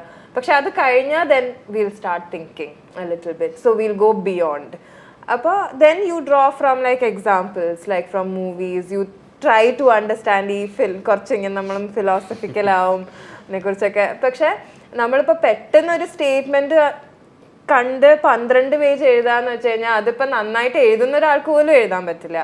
അപ്പോൾ സ്റ്റാർട്ട് സ്മോൾ. എസ്സേ ആണെങ്കിലും സ്റ്റാർട്ട് സ്മോൾ, 2 പേജ് എഴുതി തുടങ്ങാം. Maybe for somebody who's not at all good at writing, journal എഴുതി തുടങ്ങാം. എല്ലാ ദിവസവും at the end of the day spend 15 minutes just write, just let like thoughts flow. അങ്ങനെ ഒരു 1 page എഴുതുക, 2 page എഴുതുക, അങ്ങനെ സ്ലോലി ബിൽഡ് അപ്പ്. അത് പിന്നെ 3 പേജ് ആക്കുക, 5 പേജ് ആക്കുക, then start writing 10 like that. I think എസ്സേക്ക് അതാണ്. പിന്നെ അത് കൂടാതെ എസ്സേക്ക് ഞാൻ ഐ ഹാഡ് ഐഡൻറ്റിഫൈഡ് തീംസ്. ഈ തീം ഐഡൻറ്റിഫൈ ചെയ്യുന്നതായിരുന്നു എൻ്റെ മെയിൻ എന്ന് തോന്നുന്നു. അപ്പോൾ I had identified a few themes. അപ്പോൾ അതിനകത്ത് I Google poetry, I Google കുറച്ച് കോട്ട്സ്, കുറച്ച് എക്സാമ്പിൾസ്. പിന്നെ ഞാൻ ജനറലി കുറേ വായിക്കും. അപ്പോൾ ഞാൻ തിരിച്ച് വീട്ടിൽ ഒരു ദിവസം വീട്ടിൽ പോയിട്ട് ഞാൻ എൻ്റെ ബുക്സ് എല്ലാം എടുത്ത് വെച്ചിട്ട് ഞാൻ നോക്കി, ഓക്കെ എനിക്ക് എസ്സേയിൽ എഴുതാൻ പറ്റുന്ന ടൈപ്പ് ബുക്ക് എന്തൊക്കെയുണ്ട്, അതിൻ്റെ ജസ്റ്റ് എന്താണെന്ന് പറഞ്ഞാൽ ഞാനൊരു PDF ഞാൻ എഴുതി വെച്ചു. അപ്പോൾ ഇതിൻ്റെ തലേ ദിവസം I went through all of that. അതായത് ചിലപ്പം എഴുതും, ചിലപ്പോൾ എഴുതില്ല, ഞാൻ എഴുതുകയും ചെയ്തു. അപ്പോൾ അങ്ങനെ റെഫർ ചെയ്യാം. നമ്മളുടെ ഡെയിലി നമ്മൾ കാണുന്നതും വായിക്കുന്നതും എല്ലാം ആയിട്ടുള്ളതെന്നും നമ്മൾ എസ്സേയിലേക്ക് ഡ്രോ ചെയ്തിട്ട് എഴുതാം. എനിക്ക് എസ്സേൻ്റെ എത്തിക്സ് പേപ്പർ എൻ്റെ ഒരു പേഴ്സണൽ ടേക്കാണ്. എനിക്കറിയില്ല ഇതൊരു അതോറിറ്റേറ്റീവ് ആണെന്ന്. സിംപ്ലിസിറ്റി റിവാർഡ് ചെയ്യുമെന്ന് എനിക്ക് തോന്നിയിട്ടുണ്ട്. അത് നമ്മൾ യൂഷ്വലി കുറച്ച് ഇത് പഠിക്കുന്ന ഒരു കാര്യമായിട്ടും സോഫിസ്റ്റിക്കേറ്റഡ് ആയിട്ടും അപ്രോച്ച് ചെയ്യാൻ നോക്കാറുണ്ട്. പക്ഷേ കുറച്ചുകൂടെ സിമ്പിളായിട്ട് നമ്മൾക്ക് ചുറ്റുമുള്ള കാര്യങ്ങളെ പറ്റിയാണ് അവർ ബേസിക്കലി ഇതിൽ ചോദിക്കുന്നത്, ടെക്നിക്കലായിട്ടുള്ള കാര്യങ്ങളെക്കാട്ടി. അപ്പോൾ നമ്മളും കുറച്ച് സിമ്പിളായിട്ടുള്ള വേർഡ്സിലും സിമ്പിളായിട്ടുള്ള ഐഡിയാസിലും എക്സ്പ്രസ് ചെയ്യണമെങ്കിൽ അത് എഴുതി പ്രാക്ടീസ് ചെയ്ത് പോവുകയാണെങ്കിൽ കുറച്ചുകൂടെ ബെറ്റർ. കാരണം എനിക്കിപ്പോഴും ഓർമ്മയുണ്ട് നമ്മളുടെ സെക്കൻഡ് എസ്സേയിൽ ഞാൻ make the hey well sensation ഒരു റൂഫിൻ്റെ ഒരു ക്വസ്റ്റൻ ഉണ്ടായിരുന്നല്ലോ. ഏകദേശം ഈ ഒരു എസൻസ് വരുന്ന ക്വസ്റ്റനാണ് ഞാൻ അറ്റൻഡ് ചെയ്തത്. അപ്പോൾ എനിക്ക് ഇൻട്രൊഡക്ഷൻ ഞാൻ കുറേ ബ്രെയിൻ സ്റ്റോം ചെയ്തു, ഒന്നും കിട്ടുന്നില്ല. കാരണം നമ്മൾ ഭയങ്കര ഹൈ ഐഡിയാസ് ഒക്കെ അല്ലേ നോക്കുന്നത്. എത്തിക്സിന് എക്സാമ്പിൾ കൊടുക്കുകയാണെങ്കിലും ആരും എഴുതാത്ത റെയർ എക്സാമ്പിൾ, അല്ലെങ്കിൽ ഭയങ്കര സോഫിസ്റ്റിക്കേറ്റഡ്, ഒന്നും തലയിൽ വന്നില്ല. ഫൈനലി ഞാൻ എഴുതിയത് സ്പൈഡർമാനിൽ പീറ്റർ പാർക്കറിന് സ്പൈഡർ ബൈറ്റ് ചെയ്തപ്പോഴത്തേക്കും സ്പെക്സ് ഒന്നും യൂസ് ചെയ്യേണ്ടി വന്നില്ല. So he started coating Mary Jain. അതാണ് എനിക്ക് പെട്ടെന്ന് വന്ന എക്സാമ്പിൾ. I wrote it. എനിക്ക് വേറെ നിവർത്തിയില്ല, ടൈം പോവായിരുന്നു. I wrote it over there. പക്ഷെ ഇപ്പൊ എസ്സേയുടെ മാർക്ക് നോക്കുമ്പോൾ ഓക്കെ കുഴപ്പമില്ല. അപ്പോൾ സിമ്പിളായിട്ട് ചെയ്താലും നമ്മൾ ഒന്ന് പ്രാക്ടീസ് ചെയ്ത് അനലൈസ് ചെയ്ത് I think it will be rewarded. എന്തായാലും ഓവർ കോംപ്ലിക്കേറ്റഡ് ആക്കേണ്ട ആവശ്യമില്ല. നമ്മളൊരു കാര്യം വായിക്കുമ്പോൾ നമുക്കൊരു സുഖമായി തോന്നും. ഇപ്പൊ നമ്മളൊരു ഐഡിയ നമ്മുടെ മനസ്സിലേക്ക് വന്നു ആൻഡ് ലൈക്ക് സപ്പോസ് നമ്മൾ അത് ഓർത്ത് നമ്മൾ ചിരിച്ചു എന്ന് വിചാരിക്കുക, അതിനെക്കുറിച്ച് എഴുതിക്കോ. ബിക്കോസ് അങ്ങനെയാകുമ്പോൾ അത് വായിക്കുന്ന ആളും ഇത് വായിക്കുമ്പോൾ ചിരിക്കും. അല്ലാതെ നമ്മൾ ഇത് സ്റ്റുപ്പിഡ് ആണ് അല്ലെങ്കിൽ ഇത് ലൈക്ക് ഒരു എസ്സേ സ്റ്റാൻഡേർഡ് ഇല്ല എന്നൊന്നും വിചാരിച്ച് എഴുതേണ്ട ഒരു ആവശ്യമില്ല. വായിക്കുന്ന ആൾക്ക് ഒരു ചിരി വരികയാണെങ്കിൽ കണക്ടിങ് വിത്ത് ദ റീഡർ എന്ന് പറയുന്ന ഒരു പോയിന്റ് ഉള്ളു. അപ്പം നമ്മൾ എസ് എ പേപ്പർ ചെക്ക് ചെയ്യുമ്പോഴും നമുക്ക് വായിക്കുമ്പോൾ രസം തോന്നുവാണെങ്കിൽ വീൽ റിവാർഡ്. ആ ഒരു കണക്ട് എവിടെയെങ്കിലും കൊടുക്കാൻ പറ്റുവാണെങ്കിൽ എനിക്ക് തോന്നുന്നത് മൈറ്റ് റിവാർഡ്. അതുപോലെ തന്നെ ഒരു ക്വസ്റ്റൻ ആണ്, ഈ എത്തിക്സിൽ എങ്ങനെ എക്സാമ്പിൾസ് കളക്ട് ചെയ്യും? Where do we get these examples from? I mean online ഒക്കെ there's so many websites and the Better India അങ്ങനെയൊക്കെ പറഞ്ഞ ഇഷ്ടംപോലെ വെബ്സൈറ്റ്സ് ഉണ്ട്. അവിടെയൊക്കെ പോയി കഴിഞ്ഞാൽ so many case studies of എനിക്ക് അങ്ങനെ ഒരു 2-3 പേജ് ഫുൾ എക്സാമ്പിൾസ് ആയിരുന്നു ഈ ആൾക്കാരുടെ. കോവിഡിന്റെ സമയത്തൊക്കെ so many examples of officers who've done incredible work. അവരുടെയൊക്കെ എഴുതുക, എന്നിട്ട് പിന്നെ കോട്ടും ഇതേമാതിരി കുറെ തിങ്കേഴ്സും എല്ലാം കൊളേറ്റ് ചെയ്യുക, ഒരു ഷീറ്റ് ആക്കുക. എക്സാമ്പിൾസ് കണ്ടുപിടിക്കാൻ എനിക്ക് തോന്നുന്നു ഒരു ബുദ്ധിമുട്ടും ഇല്ല. Google Baba. Okay, any takes on essay ethics? I think she is better person. Ethics ഞാൻ പൊതുവെ എനിക്ക് തോന്നുന്നു എത്തിക്സിൽ രണ്ട് കാര്യമുണ്ട്. ഒന്ന് മീര പറഞ്ഞ പോലെ തന്നെ ചില ആൾക്കാർക്ക് നാച്ചുറലി അതിലൊരു കംഫർട്ട് ഉള്ള ഒരു സബ്ജക്റ്റ് ആണ്, ആ ഒരു വ്യത്യാസം വരുന്ന ഒരു പേപ്പറാണ് എത്തിക്സ്. പക്ഷെ ചിലർക്ക് അത് ഓവർ ടൈം നമ്മൾ അതൊരു എഫേർട്ട് ഇട്ട് ബിൽഡ് ചെയ്തെടുക്കാനും പറ്റും. എത്തിക്സ് ഈ പറഞ്ഞ പോലെ തന്നെ സിലബസ് ഒന്ന് നിഗ്ലക്ട് ചെയ്യാതിരിക്കുക. ഓരോ ചെറിയ വേർഡ്സിനും നമുക്ക് നോട്ട്സ് വേണം. അത് ജനറലി ആൾക്കാർ ചെയ്യാറില്ല. അത് എനിക്ക് തോന്നുന്നു നമ്മളിപ്പം ഒരുപാട് ഇൻഡിവിജ്വൽ സ്ട്രാറ്റജീസിനെക്കാളും ഒരുപാട് പേര് ചെയ്തിട്ട് what works for A large number of people ആയിരിക്കണം നമ്മൾ ഒരു ടേക്ക് അവേ ആയിട്ട് എടുക്കുന്നത്. അപ്പോൾ അങ്ങനെ നോക്കുകയാണെങ്കിൽ you should have notes, proper notes ഉണ്ടാക്കുക. ഈ പറഞ്ഞ പോലെ തന്നെ എക്സാമ്പിൾസ് പത്രത്തിൽ നിന്ന് തന്നെ you can start collecting examples. You just have to look for it. ഏതാണ് എക്സാമ്പിൾ, എന്താണ് റെലവൻറ്റ്, എവിടെ ഐ ക്യാൻ യൂസ് ഇറ്റ്. പിന്നെ എഴുത്തിന് പ്രാക്ടീസ്. ഈ 3 കാര്യം ചെയ്തു കഴിഞ്ഞാൽ എത്തിക്സിന് നമുക്ക് റിവാർഡിങ് ആയിട്ടുള്ള ഒരു മാർക്ക് വരും. കാരണം over the last I think 3-4 കൊല്ലമായിട്ട് ഒരു ഡിഫറൻസ് കൊണ്ടുവരുന്ന ഒരു പേപ്പറാണ്. നല്ല വ്യത്യാസം വരുന്നുണ്ട് ആൾക്കാർക്ക് ആ സ്കോറിൽ. അപ്പം അത് നിഗ്ലക്റ്റ് ചെയ്യാണ്ടിരിക്കുക. അത് നമ്മുടെ വീക്ക് പോയിന്റ് ആണെങ്കിൽ യു പുട്ട് എഫേർട്ട്, ഉറപ്പായിട്ടും അവിടെ വരും. പിന്നെ അതൊരു ഡൈവേഴ്സ് പേപ്പറാണ്. ചിലർക്ക് ഫിലോസഫിക്കൽ ആണെങ്കിൽ അങ്ങനത്തെ കുറേ പാർട്സ് ഉണ്ട്, സൈക്കോളജി ഉണ്ട്, സൈക്കോളജിക്കൽ ആയിട്ടുള്ള കുറച്ച് പാർട്സ് ഉണ്ട്. ഇല്ല വളരെ പ്രാക്ടിക്കൽ ആയിട്ടുള്ളവർക്കാണെങ്കിൽ ഇതൊന്നും ഇല്ല, കേസ് സ്റ്റഡീസ് ഉണ്ട്. There multiple avenues for you to build your strength in ethics. അത് വർക്ക് ഇട്ട് കഴിഞ്ഞാൽ റിവാർഡിങ് ആയ ഒരു പേപ്പറാണെന്നാണ് എനിക്ക് തോന്നുന്നത്. പിന്നെ എത്തിക്സിന്റെ ഈ സിലബസ് ശരിക്കും പറഞ്ഞാൽ അത് ബാക്കി GS വെച്ച് നോക്കുമ്പോൾ കുറച്ച് ചെറുതല്ലേ.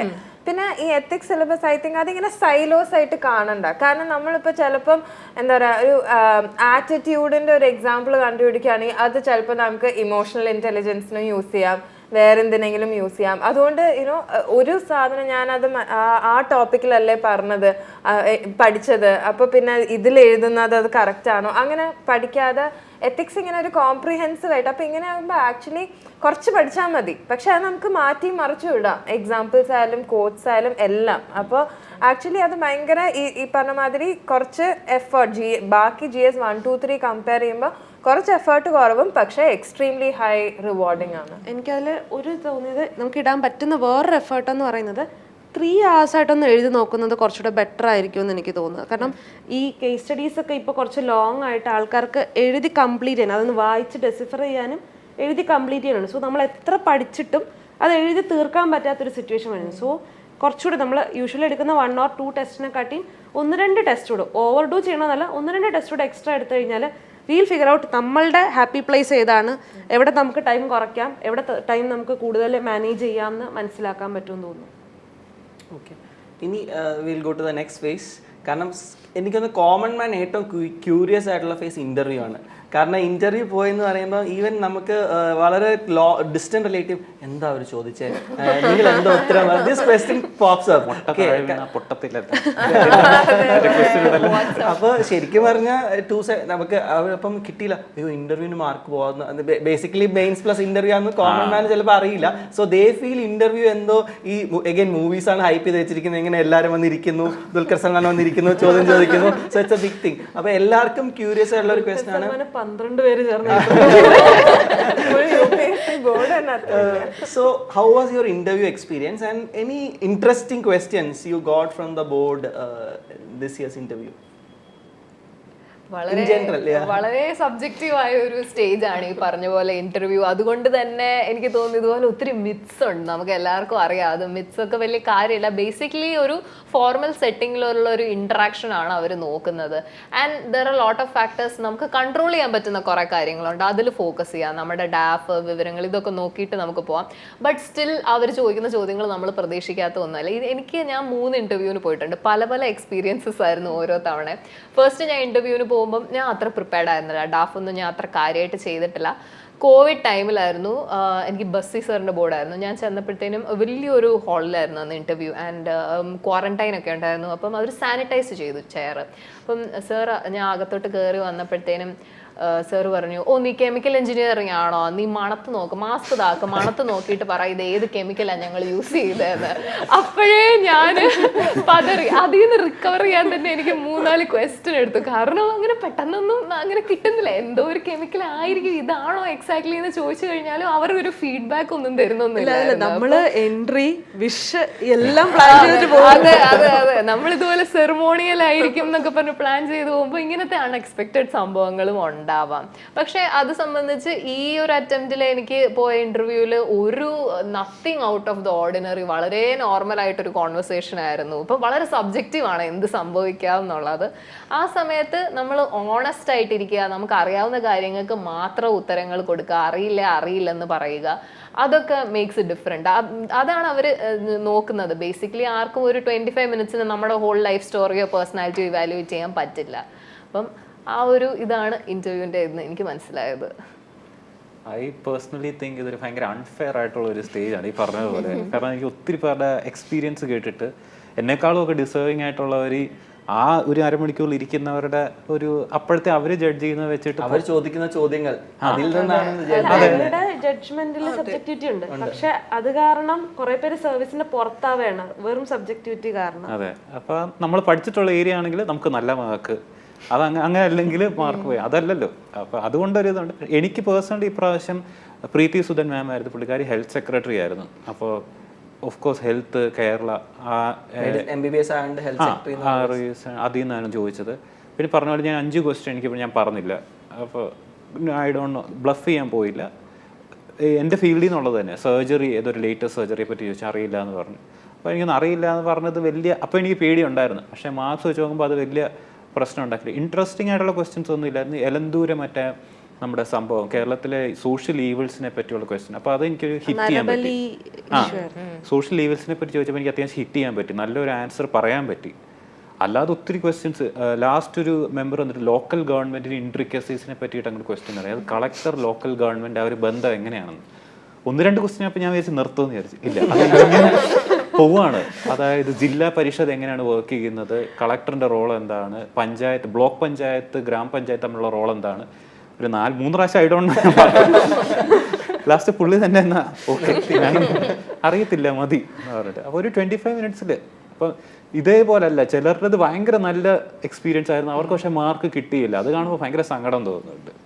സോ അപ്പൊ എനിക്ക് സബ്ജക്ടിവിറ്റി ഒത്തിരി ഉള്ളൊരു ഫേസ് ആണ്. അപ്പൊ എനിക്ക് ആസ്പിരൻസിനോട് പറയാനുള്ളത്, എനിക്ക് ഒന്ന് മെയിൻസ് നല്ലതുപോലെ ഇന്റർവ്യൂല് ഡിപ്പെൻഡ് ചെയ്യാത്ത രീതിയിൽ നിങ്ങളുടെ മെയിൻസ് ഇടുന്ന എഫേർട്ടിന് ഏറ്റവും കൂടുതൽ ഔട്ട്പുട്ട് വരുന്ന സ്റ്റേജ് മെയിൻസ് ആയിരുന്നു. എനിക്കൊന്ന് മീര അതിന് നല്ല എക്സാമ്പിൾ. അതെ, എനിക്ക് ഇന്റർവ്യൂവിന് 154 മാർക്ക് മാത്രമേ ഉള്ളൂ. അതിന് ഞാൻ ഐ തിങ്ക് ഈ പറഞ്ഞ മാതിരി നമ്മൾ നല്ലതായിട്ട് ഇപ്പൊ ഞാൻ കുറെ ഇന്റർവ്യൂവിന് മുമ്പ് UPSCയുടെ അല്ല, ഇപ്പൊ ജോലിക്കായാലും എൻ്റെ ഇപ്പം എനിക്ക് CBSE കയറാനും ടെസ്റ്റ് കയറാനും ഒക്കെ ഇന്റർവ്യൂ കൊടുത്ത് കയറിയിട്ടുള്ള ഒരാളാണ്. അപ്പൊ ഞാൻ വിചാരിച്ചു ഓക്കെ മെയിൻസ് കഴിഞ്ഞാൽ ഇന്റർവ്യൂ സ്റ്റേജ് നമുക്ക് അത്ര കുഴപ്പമുണ്ടാവില്ലല്ലോ. അപ്പോൾ അങ്ങനെ പോയി ഇരുന്നത്. എനിക്ക് ചൗബേ സാറിൻ്റെ ബോർഡായിരുന്നു, ഒരു മൺഡേ ആയിരുന്നു. അപ്പോൾ മൺഡേ ആണ് യൂഷ്വലി പാനൽസ് മാറി പുതിയ പാനൽ വരുന്ന ഒരു ദിവസമാണ് മൺഡേ. അപ്പോൾ അതും ഞാൻ വിചാരിച്ചു ഓക്കെ നമുക്ക് കുറച്ച് എന്താ പറയുക ലേഡി ബോർഡ് മെമ്പേഴ്സ് ഉണ്ടാവും, യൂഷ്വലി ബാലൻസ്ഡ് ആയിരിക്കും എന്നൊക്കെ വിചാരിച്ചിട്ടാണ് ഞാൻ പോയത്. പക്ഷേ it was all male panel on a Monday. They are fresh, I'm also ഇങ്ങനെ. അപ്പോൾ ഐ ഫെൽറ്റ് ലൈക്ക് അകത്തേക്ക് കയറിയത് മുതൽ sir is like very cordial. പക്ഷേ board members were also a little എന്താ പറയുക, I think they were also kind of testing the waters മാതിരിയാണ് എനിക്കൊരു ഫീലിംഗ് കിട്ടിയത്. അപ്പോൾ അവർ അത്രയ്ക്ക് കംഫർട്ടബിൾ അല്ലെങ്കിൽ അവർ നമ്മളുടെ അടുത്തും അത്രയ്ക്ക് ഒരു കംഫർട്ടബിൾ ആയിട്ടുള്ളൊരു എന്താ പറയുക ചോദ്യങ്ങൾ എന്നല്ല, പക്ഷെ ഒരു ഇതുണ്ടാവില്ലല്ലോ. അപ്പോൾ എൻ്റെ ഇൻ്റർവ്യൂ അങ്ങനെയായിരുന്നു. ലൈക്ക് എനിക്കത് തീരെ ഒരു സാറ്റിസ്ഫൈഡ് അല്ലാതെ ഞാൻ അത് കഴിഞ്ഞ് പുറത്തേക്ക് ഇറങ്ങിയപ്പോൾ തന്നെ ഐ വാസ് ലൈക്ക് ഓക്കെ ഒരു ആവറേജ് മാർക്ക് കിട്ടിയാൽ കിട്ടി എന്നുള്ളൊരു ഇതായിരുന്നു. അപ്പോൾ പക്ഷെ എൻ്റെ അടുത്ത് ഇങ്ങനെ ഇതേമാതിരി ഇൻട്രസ്റ്റിംഗ് ആയിട്ടുള്ള ക്വസ്റ്റ്യൻസ് ഒന്നും ചോദിച്ചില്ല. എൻ്റെ ബാക്ക്ഗ്രൗണ്ടിനെ കുറിച്ച് ഒരു ചോദ്യം ചോദിച്ചു, പക്ഷെ അതിനെക്കുറിച്ച് അങ്ങനെ അവർ ഇൻഡെപ്ത് ആയിട്ട് വേറെ ഒന്നും ചോദിച്ചില്ല. ഒരു board member hardly asked me anything. ഒരു ചോദ്യം എന്തോ നെയിം സേക്കിന് ഞാനിവിടെ ഇരിക്കുകയല്ലേ ഇപ്പൊ ചോദിക്കണമല്ലോ എന്ന് വിചാരിച്ച് ചോദിച്ച് ഇങ്ങനെ കഷ്ടപ്പെട്ട് ചോദിച്ച മാതിരി എനിക്ക് ഫീൽ ചെയ്തത്.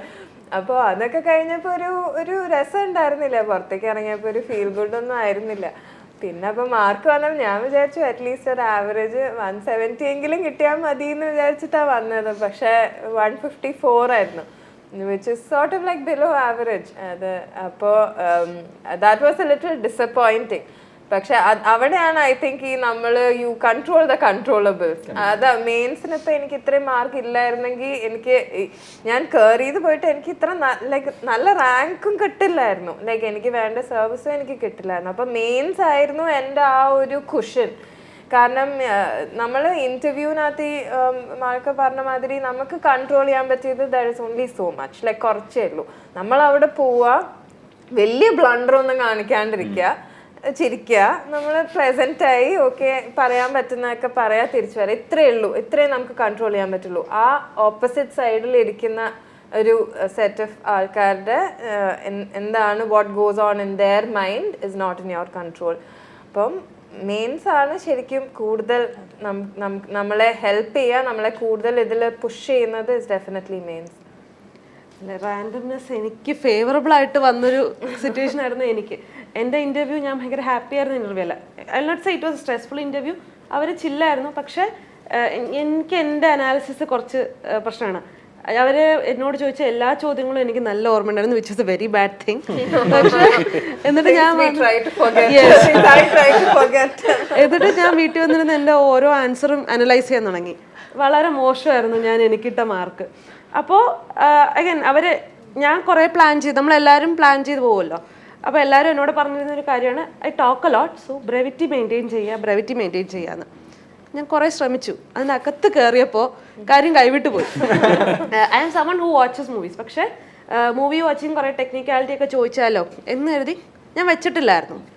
പക്ഷെ അതിനകത്ത് കയറിയപ്പോൾ നമ്മളറിയാതെ നമ്മൾ പുറത്ത് വരില്ലേ, അതുപോലെ അവരെന്നോട് ചോദിച്ചതിനും ചോദിക്കാത്തതിനൊക്കെ ഞാൻ സിനിമയെ പറ്റി പറയാൻ തുടങ്ങി. എന്നോട് ഒരു പുള്ളി ഡാർജിലിങ്ങിനെ പറ്റി ചോദിച്ചു. പുള്ളിയോട് ഡാർജിലിംഗ് സാർ അവിടെ ഹിൽ സ്റ്റേഷനാണ്, ടീ ഉണ്ടെന്ന് അറിയാം, അവിടെ നിർത്തിയാൽ മതിയായിരുന്നു. ഞാൻ ഒരു മിനിറ്റ് സാർ, ഞാൻ അതിനെപ്പറ്റി ഒരു സിനിമ ഉണ്ട്. അത് കഴിഞ്ഞ് കുറച്ച് നേരം കഴിഞ്ഞിട്ട് ഞങ്ങളൊരു കോൺഫറൻസ് ഉണ്ടായിരുന്നു. സോ എന്താണ് ആ കോൺഫറൻസിൽ എന്നോട് ചെയ്തത് എന്നാണ് ചോദിച്ചത്. അപ്പം ഞാൻ ബേസിക്കലി എല്ലാവരും പറയുന്ന പോലെ ചെയ്ത കാര്യം പറഞ്ഞു. ഒരു സെക്കൻഡ് സാർ, അതിൽ അവസാനം ഞങ്ങളൊരു മൂവി അനാലിസിസ്, ഞാൻ എൻ്റെ ഒരു അനാലിസിസ്. ബട്ട് അത് അപ്പോൾ ആ സമയത്ത് എനിക്ക് എന്താ പറയുക, കൈവിട്ട് പോയതാ. ഞാൻ വിചാരിച്ചു കൈവിട്ട് പോയി എന്ന് വിചാരിച്ചു, പക്ഷേ eventually it turned out well. അതാണ് ആ റാൻഡംനെസ് എനിക്ക് ഫേവറബിൾ ആയി, അത്രേ ഉള്ളൂ. എത്രയായിരുന്നു? എനിക്ക് 193 ആയിരുന്നു. സോ എക്സ്ട്രീംസ് ആണ്, കൺട്രോൾ നമുക്ക് ഇന്റർവ്യൂവിനെ പറ്റി പറയാനുള്ളൂ. എൻ്റെത് എടുത്തു കഴിഞ്ഞാൽ എനിക്ക് യൂഷ്വലി എൻ്റെ നോളജ് ബേസ് കണ്ടൻറ്റ് കുറച്ച് കുറവാണ്. ഓൾവേസ് ഞാൻ ആ കണ്ടൻറ്റ് മാക്സിമൈസേഷൻ ചെയ്യും. That something I am working on, ഈ കണ്ടൻറ്റ് കൂട്ടുക എന്നുള്ളത്. From where I started also, we all started different places ഈ എക്സാമിൽ, നോട്ട് ഓൾ ഓഫ് us. അപ്പോൾ എൻ്റെ കണ്ടൻറ്റ് അങ്ങനെ ബിൽഡായി വന്നുകൊണ്ടിരിക്കുന്നതേ ഉള്ളൂ. So I know that. എനിക്ക് കിട്ടുന്ന റിവ്യൂസും അങ്ങനെയാണ്. അങ്ങനെ ഒരു 4-5 ഐ ഡോണ്ട് നോ എങ്കിലും പറയാൻ റെഡി ആയിട്ടാണ് ഞാൻ ഇൻ്റർവ്യൂ ഹാളിലോട്ട് ചെന്നിരിക്കുന്നത്. 4-5 അല്ല, ഒരെണ്ണം പോലും പറയേണ്ടി വന്നില്ല. കാരണം അവരെന്നോട് ചോദിച്ചതെല്ലാം ഇപ്പോൾ നമ്മളൊരു ഡിന്നർ ടേബിളിൽ ഇരുന്ന് നടത്തുന്ന കോൺവെർസേഷൻ പോലെയായിരുന്നു. അപ്പോൾ ഐ വാസ് ഓൾസോ, ഞാൻ വെച്ചു എന്താ ഇങ്ങനത്തെ കുട്ടി കാര്യങ്ങൾ ചോദിച്ചിട്ട് വിടുന്നത് എന്തിനാ. ദേ ask me very generic questions, like കുറേ ജനറിക് ഒന്നും പറയാൻ പറ്റില്ല. ദേ ആസ്ക് മീ ഇപ്പോൾ മാരേജിൻ്റെ വ്യൂസ് എന്താണ്, എന്തുകൊണ്ടാണ് ഡിവോഴ്സ് റേറ്റ്സ് കൂടുന്നത്, പിന്നെ എൻ്റെ പ്ലാൻ ബി ഞാൻ പറഞ്ഞിരുന്നു, എനിക്കൊരു ഓൺടർപ്രണർ വെഞ്ചർ ഉണ്ടായിരുന്നു. സോ അബൌട്ട് ദാറ്റ് അവർ ചോദിച്ചു. വിമൻ ഓൺടർപ്രണർഷിപ്പിനെ കുറിച്ച് ചോദിച്ചു. എല്ലാം ജനറിക് എന്ന് പറഞ്ഞാൽ ഫാക്ച്വൽ ആയിട്ട് എനിക്ക് ഐ ഡോണ്ട് നോ പറയേണ്ട ഒരു അവസ്ഥ അവിടെ വന്നിരുന്നില്ല. And they were very excited. എനിക്കറിയില്ല എന്തുകൊണ്ടാണ്. എന്നിട്ട് ആദ്യം 1, 2, 3 പേര് കഴിഞ്ഞു. 4ാമത്തെ ആൾ എത്തിയപ്പോഴത്തേക്ക് 2ാമത്തെ ആൾക്ക് പിന്നെ ഒരു ക്വസ്റ്റ്യൻ ചോദിക്കണം.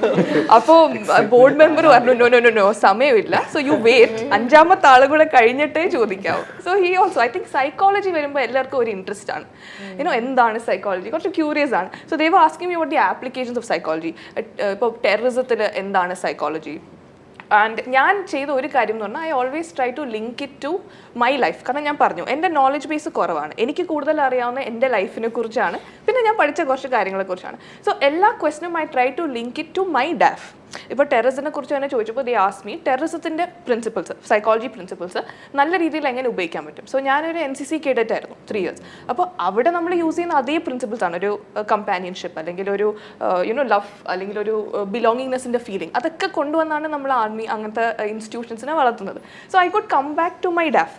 അപ്പോൾ അങ്ങനെ നമുക്ക് പലപ്പോഴും you can play around with it in a good way. I think that you can always come back to your life because at the end of the day നമ്മളുടെ ലൈഫിനെ കുറിച്ചാണ് നമുക്ക് ഏറ്റവും കൂടുതൽ അറിയാവുന്നത്.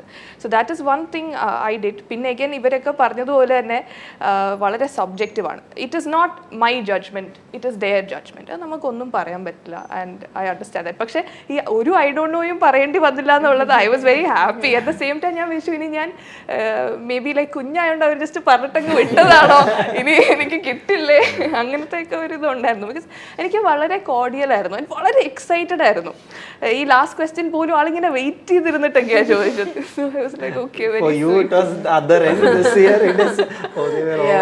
ഐ തിങ്ക് ഇത് നമുക്ക് ഒന്നും പറയാൻ പറ്റില്ല.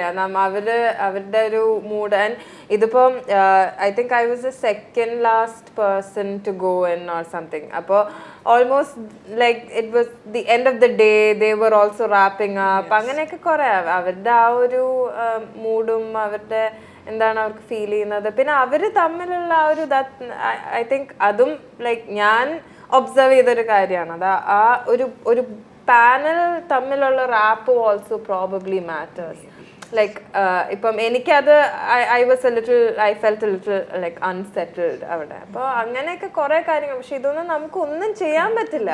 ഇതൊന്നും നമ്മൾ ഇതിനെക്കുറിച്ച് ഞാൻ ഇതിനെക്കുറിച്ച് ആലോചിക്കൽ നിർത്തി. പക്ഷെ ഇതിനെക്കുറിച്ച് ആലോചിച്ചിട്ട് ഒരു കാര്യമില്ല. നമുക്ക് ഒരു കാര്യമില്ല. ഞങ്ങൾ ആക്ച്വലി കുറച്ച് അനാലിസിസ് ഒക്കെ നടത്തി. അതായത് ഈ ആളുടെ നമ്പർ ഇത്രാമത് വന്നാൽ ഇത്രാമതായിരിക്കും കയറുന്നത്, ഈ പാനൽ ഇങ്ങനെയായിരിക്കും എന്ന്. അതിൻ്റെ ഒരു 4-5 മാസം ഉണ്ടായിരുന്നല്ലോ ഇന്റർവ്യൂ. 2.5 മാസമായപ്പോൾ ഞങ്ങൾക്ക് മനസ്സിലായി വെറുതെയാണ്, ഒരു കാര്യമില്ല. ലാസ്റ്റ് എനിക്ക് ഒരു കാര്യം പറയുന്നത്, ഈ ലാസ്റ്റ് 5th 6th അറ്റംപ്റ്റ് ആകുമ്പോൾ ഇൻ്റർവ്യൂവിന് പോകുമ്പോൾ നമുക്ക് ഈ ഡാഫിലൊരു ഗ്യാപ്പ് ഉണ്ടല്ലോ, ഒരു ഇൻഫീരിയോറിറ്റി കോംപ്ലക്സ് സാധാരണ എല്ലാവരും. അപ്പോൾ അങ്ങനെയുള്ളവരുണ്ടെങ്കിൽ അവരത് മൈൻഡ് ചെയ്യുന്നില്ല. സത്യത്തിൽ നമ്മൾ ഭയങ്കര കൺവിക്ഷനോടെ പറയുകയാണെങ്കിൽ 5th ആണ് 6th അറ്റംപ്റ്റ് ആണെങ്കിൽ ഒരു കുഴപ്പം, എന്ത് ചെയ്യാമായിരുന്നു, പഠിക്കുമായിരുന്നു എന്നുള്ള ഓണസ്റ്റായിട്ട് പറയണം എന്നുള്ളതേ ഉള്ളൂ. അപ്പോൾ എനിക്ക് ഭയങ്കര ഇൻഫീരിയോറിറ്റി കോംപ്ലക്സ് ആയിരുന്നു. ഈവൻ ഞാൻ ഡോക്ടറായിട്ട് പോലും 6th ആണ് പറയാൻ മടിയുണ്ടോ എന്നുള്ളത് ഒരു കോച്ചിങ് ഇൻസ്റ്റിറ്റ്യൂട്ട് എന്നോട് പറയുകയും ചെയ്തു. അവർ നിന്നെ കുടയും. പക്ഷെ അങ്ങനെ വാട്ട് വാസ് യുവർ എന്താണ് പ്രിപ്പയർ ചെയ്ത് പോയത്, എന്തെങ്കിലും പറയണല്ലോ ചോദിക്കുമ്പോൾ? ഞാൻ ആക്ച്വലി മെയിൻസിന് ശേഷം വർക്ക് ചെയ്യുന്നുണ്ടായിരുന്നു. ബട്ട് എനിക്ക് അറിയാവുന്ന ഫ്രണ്ട് ഉണ്ട്, ഈ 2018 ബാച്ചിൽ അമ്മു 6th അറ്റംപ്റ്റ് വരെ പഠിക്കുകയായിരുന്നു. കോൺഫിഡന്റ് ആയിരുന്നു. ചോദിച്ചു എന്ത് ചെയ്യാൻ.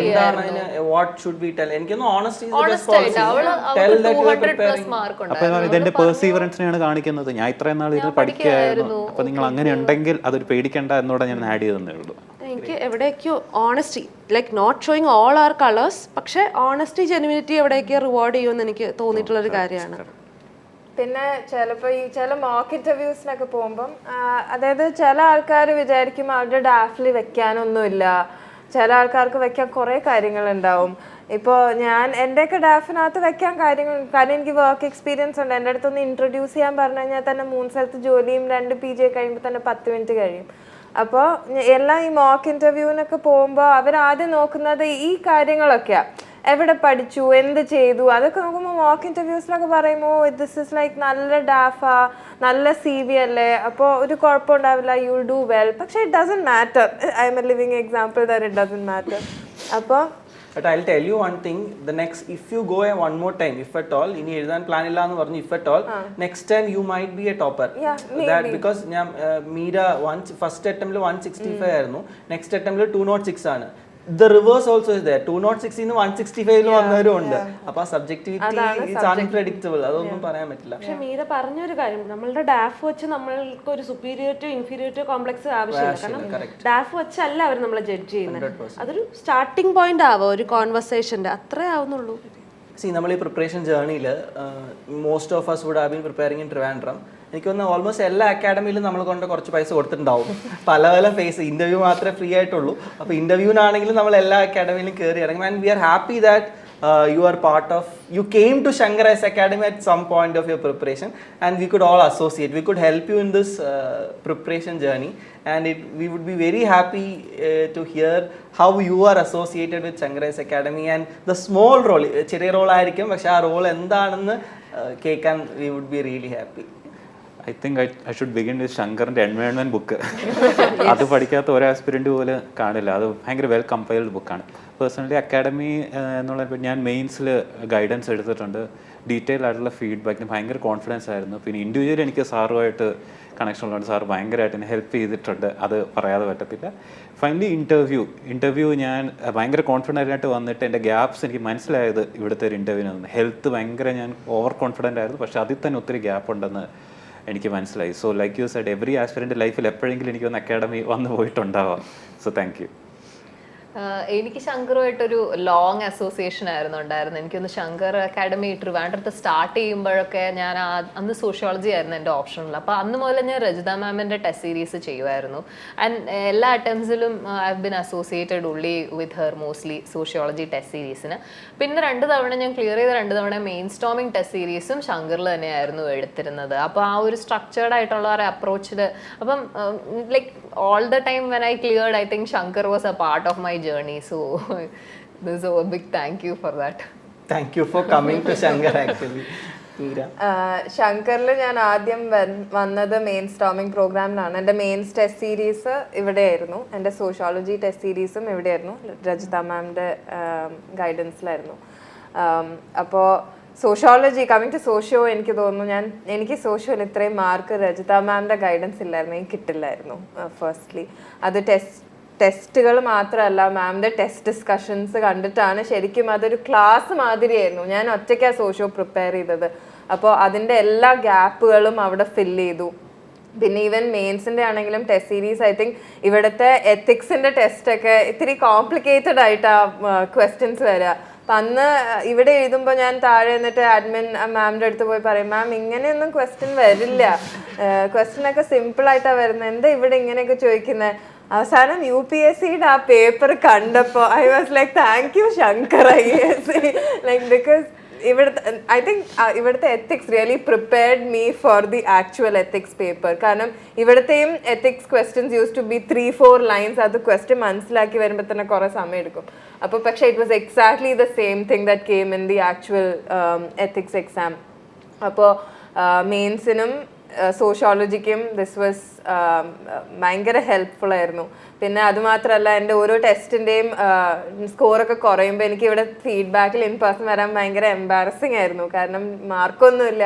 പക്ഷെ എന്നാലും ലൈക്ക് ഇവിടുത്തെ ma'am used to keep calling, follow up ചെയ്തില്ല, വരണം, because this is important, this is what is important, നിങ്ങൾ എക്സാം എഴുതുന്നതല്ല important, you have to get feedback എന്ന് പറഞ്ഞ് എന്നെ she ensured that I come here every feedback session and attend it. Appo it's a big thanks to Shankar. No, Vidya, thankful that you came to us for help. എൻ്റെ കേസിലാണ് ഞാൻ ആദ്യമൊരു free mock test എടുക്കാനാണ് ശങ്കറിൽ വന്നത്. And അന്ന് ഈ free mock test പല academies നടത്തുന്നു. പക്ഷേ I found that their questions are good and distinct. അന്ന് എനിക്കൊരു ഇംപ്രഷൻ അക്കാഡമി ഉണ്ടാക്കിയിരുന്നു. അതിനുശേഷം ഞാൻ ഇൻ്റർവ്യൂ സ്റ്റേജ്, അല്ലെങ്കിൽ പേഴ്സണാലിറ്റി ടെസ്റ്റ് സ്റ്റേജിലാണ് ഇവിടെ അസോസിയേറ്റ് ചെയ്തത്. And one thing that I should say is that അന്ന് എനിക്കൊരു മോക്ക് ഇൻ്റർവ്യൂ ഇവിടെ ഉണ്ടായിരുന്നു. ഞാൻ ഇവിടെ അറ്റൻഡ് ചെയ്ത ഫസ്റ്റ് പാനൽ മോക്ക്. ഞാൻ അത്ര പ്രിപ്പയർഡ് ആയിരുന്നില്ല. അപ്പം ഞാൻ വളരെ അണ്ടർ കോൺഫിഡൻ്റ് ആയിട്ടാണ് പോയത്. പക്ഷെ പോയി ഇൻ്റർവ്യൂവിന് ശേഷം രാജാ സാർ ഉണ്ടായിരുന്നു. സാർ അന്ന് പറഞ്ഞത് like you will definitely do well and you will score really well in interview. അന്ന് എനിക്കൊരു കോൺഫിഡൻസ് കിട്ടി. അതായത് ഞാനായിട്ടിരുന്നാലും എനിക്കൊരു അത്യാവശ്യം നല്ല രീതിയിൽ ഇൻ്റർവ്യൂ പ്രിപ്പയർ ചെയ്യാൻ പറ്റുമെന്ന്. അതിനുശേഷം ഞങ്ങൾക്കിവിടെ ടോപ്പേഴ്സായിട്ട് 1-on-1 ശങ്കർ അറേഞ്ച് ചെയ്യുമായിരുന്നു. അങ്ങനെ ഒരു സാറായി, ഇപ്പോൾ എനിക്ക് പേര് ഓർമ്മ കിട്ടുന്നില്ല. സോ സാറുമായിട്ടുള്ള ഇൻട്രാക്ഷനിലും they constantly told me that you will emerge as one of the interview toppers. And അതൊരു ഭയങ്കര കോൺഫിഡൻസ് ആണ് നമുക്ക് തരുന്നത്. നമുക്ക് മാർക്ക് കിട്ടുന്നോ ഇല്ലയോ എന്നല്ല, അവിടെ പോകുമ്പോൾ ഒരു കോൺഫിഡൻസ് തരും. ആൻഡ് അത് കഴിഞ്ഞിട്ട് ഇൻട്രസ്റ്റിംഗ്ലി ഈ പ്രിലിംസിനായിട്ട് ഞാൻ പ്രിപ്പയർ ചെയ്യുന്നുണ്ടായിരുന്നു. I rote another mock test over here. അതിൽ ഒരു സീസാറ്റ് എന്ന് പറഞ്ഞാൽ ഈ പറഞ്ഞ പോലെ ഭയങ്കര പാടായിരുന്നു. 6000 പേര് എഴുതിയാൽ 60 പേര് എന്തേ കിട്ടിയുള്ളൂ. അന്നോട്ടാണ് ഞാൻ പ്രിലിംസ് പ്രിപ്പയർ സീസാറ്റ് പ്രിപ്പയർ ചെയ്യാൻ തുടങ്ങിയത്. അതുവരെ ഞാൻ ലൈക്ക് എനിക്ക് 2 അറ്റംപ്റ്റിൽ എബവ് 90 ഉണ്ടായിരുന്നു സ്കോർ. സോ ഞാൻ പ്രിപ്പയർ ചെയ്യുന്നില്ലായിരുന്നു. അന്നോട്ട് ഞാൻ പണിയെടുത്ത് തുടങ്ങി. ആൻഡ് എനിക്കത് എഴുതേണ്ടി വന്നില്ലെങ്കിലും എഴുതേണ്ടി വന്നവർക്ക് അത് എഴുതി കുറച്ച് പണിയെടുത്തിട്ടുണ്ടെങ്കിൽ മനസ്സിലായിരിക്കും എന്താണ് ഈ സീസാറ്റിൻ്റെ ഇമ്പോർട്ടൻസ് എന്ന്. So that was my journey with Shankar. Thank you. സിവിലു. Now coming to my journey with Shankar. Actually ഞാൻ ശങ്കറിൽ പഠിച്ചിട്ടില്ല. ഞാൻ ശങ്കറായിട്ട് വരുന്നത് ഈ CSAT കിട്ടാതെ വളരെ വിഷമിച്ച് കോവിഡിൻ്റെ ടൈമിൽ ഒരു ഔട്ട്സൈഡ് വേൾഡിനോട് ആദ്യം പെട്ടെന്ന് മീറ്റ് ചെയ്യാൻ പോകുന്ന ഒരു ടൈമിലാണ് ഞാൻ ശങ്കറിലോട്ട് വരുന്നത്. ആൻഡ് എനിക്ക് പേഴ്സണലി എൻ്റെ ലൈഫിൽ the people in my life are very important for me. എനിക്ക് എൻ്റെ റിലേഷൻഷിപ്സ് ഒക്കെ ഞാൻ കുറേ പ്രയോറിറ്റൈസ് ചെയ്യുന്ന ഒരാളാണ്. അങ്ങനെ ശങ്കറിൽ വന്നപ്പോൾ എനിക്കൊരു ജാക്ക് പോട്ട് അടിച്ച ഫീലായിരുന്നു. Because the people in Shankar, especially നമ്മുടെ കൂടിയിരിക്കുന്ന co aspirants and I would say strangers later became friends for me and they have a very special role to play. കാരണം ഒന്ന് ആലോചിച്ച് നോക്കുക, ഇന്ന് നിങ്ങൾക്ക് ഇവിടെ ഇരിക്കുന്ന എന്നെയാണ് കാണുന്നത്. ഈ 1.5 വർഷമായിട്ട് എല്ലാ ദിവസവും എന്നെ കണ്ടുകൊണ്ടിരുന്ന ആൾക്കാരാണ് ഇവിടെ ഉള്ള പല ആൾക്കാരും. അപ്പോൾ അങ്ങനെ വരുമ്പോൾ I think my friends and co aspirants അല്ലെങ്കിൽ പിയേഴ്സ്, ആ ഒരു പിയർ ഗ്രൂപ്പ്, ഒരു പിയർ സ്ക്വാഡ് ഉള്ളത് എന്നെ കുറേ അധികം ഹെൽപ്പ് ചെയ്തിരുന്നു ഇവിടെ. They been very supportive and I am very happy that ഇപ്പോൾ ലാസ്റ്റ് ഇയർ ചിലപ്പോൾ CSAT കാരണം കുറേ ഇപ്പോൾ ഞങ്ങളുടെ ഗ്രൂപ്പിലുള്ള കുറേ പേർക്ക് പോയിരുന്നു. പക്ഷേ ഈ വർഷം മോർ ദാൻ 1/4 ഓഫ് ദം ആ കുഞ്ഞൊരു ലൈബ്രറിയാണ്, അത്രയും ഇൻടേക്സ് ഇല്ലാത്ത ഒരു ലൈബ്രറിയാണ്. അപ്പോൾ ആ ഒരു ലൈബ്രറിന്ന് അറൗണ്ട് 25% കൂടുതൽ ആൾക്കാർ have cleared it this year. So അതിന് I am very happy and I feel like what I've learned in Shankar is success വരും പോവും, പക്ഷെ നമ്മുടെ കൂടെ സക്സസ് സെലിബ്രേറ്റ് ചെയ്യാൻ ഇത്രയും ആൾക്കാർ ഉണ്ടെന്ന് നമുക്ക് അറിയാവുമ്പോൾ it is so much sweeter and I feel very grateful എനിക്ക് അങ്ങനത്തെ ഒരു ഗ്രൂപ്പിനെ കിട്ടിയതിൽ. ബിക്കോസ് ട്രസ്റ്റ് മീ, അവർ എന്നെ ചിയർ ചെയ്തിട്ടേ ഉള്ളൂ ത്രൂ ഔട്ട്. എക്സ്പെഷ്യലി പല സ്റ്റേജസിലും ഞാൻ ഒറ്റയ്ക്കായിരുന്നു ക്ലിയർ ചെയ്യുന്നത്. ആൻഡ് ആ ഒറ്റ ഒരാൾ മാത്രമേ ഉള്ളായിരുന്നു at some times for them to look at. അപ്പോഴൊക്കെ they been my cheerleaders, they been like my parents. എൻ്റെ പേരൻസും എൻ്റെ വളരെ ക്ലോസ് ഫ്രണ്ട്സും എന്നെ എത്ര സപ്പോർട്ട് ചെയ്തിട്ടുണ്ടോ അത്രയും രീതിയിൽ എൻ്റെ ഫ്രണ്ട്സ് സപ്പോർട്ട് ചെയ്തിട്ടുണ്ട്. ആൻഡ് കമ്മിങ് ടു സ്റ്റാഫിനെ പറ്റി I can tell you one instance. ഞാൻ NRI ആയതുകൊണ്ട് ഞാൻ മലയാളം ഫോർമലി പഠിച്ചിരുന്നില്ല. So I knew how to read ബേസിക്കായിട്ട്, റൈറ്റും ബേസിക്കായിട്ട്, സംസാരിക്കാൻ നന്നായിട്ട് അറിയായിരുന്നു. പക്ഷേ UPSCയുടെ ക്വാളിഫയിങ് പേപ്പറിൻ്റെ ഒരു ലെവലിൽ, ബിക്കോസ് അവർ കുറച്ച് നല്ല ഡെപ്തിൽ പോകും, എനിക്ക് പത്രം വായിക്കണമായിരുന്നു. ആൻഡ് ഇവിടെ മലയാളം പത്രമില്ല. അപ്പോൾ ഞാൻ ജോയ് ചേട്ടനോട്, ഒരു പത്രമേ ഉള്ളൂ മലയാളം, ജോയ് ചേട്ടനോട് എല്ലാ ദിവസവും രാവിലെ പോയി ചോദിക്കുമായിരുന്നു, ജോയ് ചേട്ടാ മലയാളം പത്രം വരുമ്പോൾ വായിച്ചിട്ട്, അത് ജോയ് ചേട്ടൻ്റെ മാത്രം പത്രമാണ്, വായിച്ചിട്ട് എനിക്ക് കൊണ്ട് തരുമായിരുന്നു. ഒരു 2 ആഴ്ച കഴിഞ്ഞപ്പോഴത്തേക്ക് ശങ്കറിൽ 2 മലയാളം പത്രം സബ്സ്ക്രിപ്ഷനായി. സോ അത് കുഞ്ഞു കാര്യമാണ്, ബട്ട് അവർ മനസ്സിലാക്കി. അങ്ങനെ ഒരു എനിക്ക് മാത്രമല്ല എല്ലാ കുട്ടികൾക്കും മലയാളം വായിക്കേണ്ടതാണ്. അതുപോലെ ഇവിടെ മലയാളം ലിറ്ററേച്ചറുള്ള പല സ്റ്റുഡൻസും എന്നെ ഇരുത്തി മലയാളം പഠിപ്പിക്കുമായിരുന്നു. അവർ ഈ മൂവി ഡയലോഗ്സ് ഒക്കെ എന്നെ കൊണ്ട് എഴുതിപ്പിക്കുമായിരുന്നു. അതുപോലെ തന്നെ കുറേ കാര്യങ്ങൾ എനിക്ക് വേണ്ടി. ഐ റിമെമ്പർ ആ 5 ദിവസം ഗ്യാപ്പില്ലേ നമ്മുടെ മലയാളത്തിനും ഇതിനും ഇടയ്ക്കുള്ള, ആ ഗ്യാപ്പിൽ അവർ 10 വർഷത്തെ ഈ പിരിച്ചെഴുതുക ആ സംഭവങ്ങളൊക്കെ സോൾവ് ചെയ്ത് എനിക്ക് അയച്ചു തന്നുകൊണ്ടേ ഇരിക്കുകയായിരുന്നു ഇവിടെ ഇരുന്ന്. സോ അങ്ങനത്തെ ഒരു ക്രൗഡിനെ കിട്ടിയാൽ I don't know how I got it. I feel like it's a blessing and I hope to see a lot of them on the other side. കാരണം ഇപ്പോൾ അല്ലേ, ഒത്തിരി പേര് കയറിയിട്ടുണ്ട്, എല്ലാവരും ക്ലിയർ ചെയ്യട്ടെ. ഞാൻ നേരത്തെ പറഞ്ഞില്ലേ, ഈ ഒരു എന്നെ കുറേ ഇൻസ്പയർ ചെയ്തിട്ടുള്ള ആൾക്കാരാണ് ഇവിടെ. Because that's what I said, ഈ പ്രിപ്പറേഷനിൽ ഇറങ്ങുക എന്ന് പറഞ്ഞാൽ that means we believe in ourselves. And ഒരു എന്താ നമ്മൾ പറയുക, ഒബ്ലിഗേഷനും ഇല്ലാതെ to turn up every day, to have that routine. Because നമ്മുടെ എല്ലാം സക്സസിൻ്റെ secret lies in that daily routine. Even the most efficient person, if we follow what he or she has done, we'll also reach there eventually.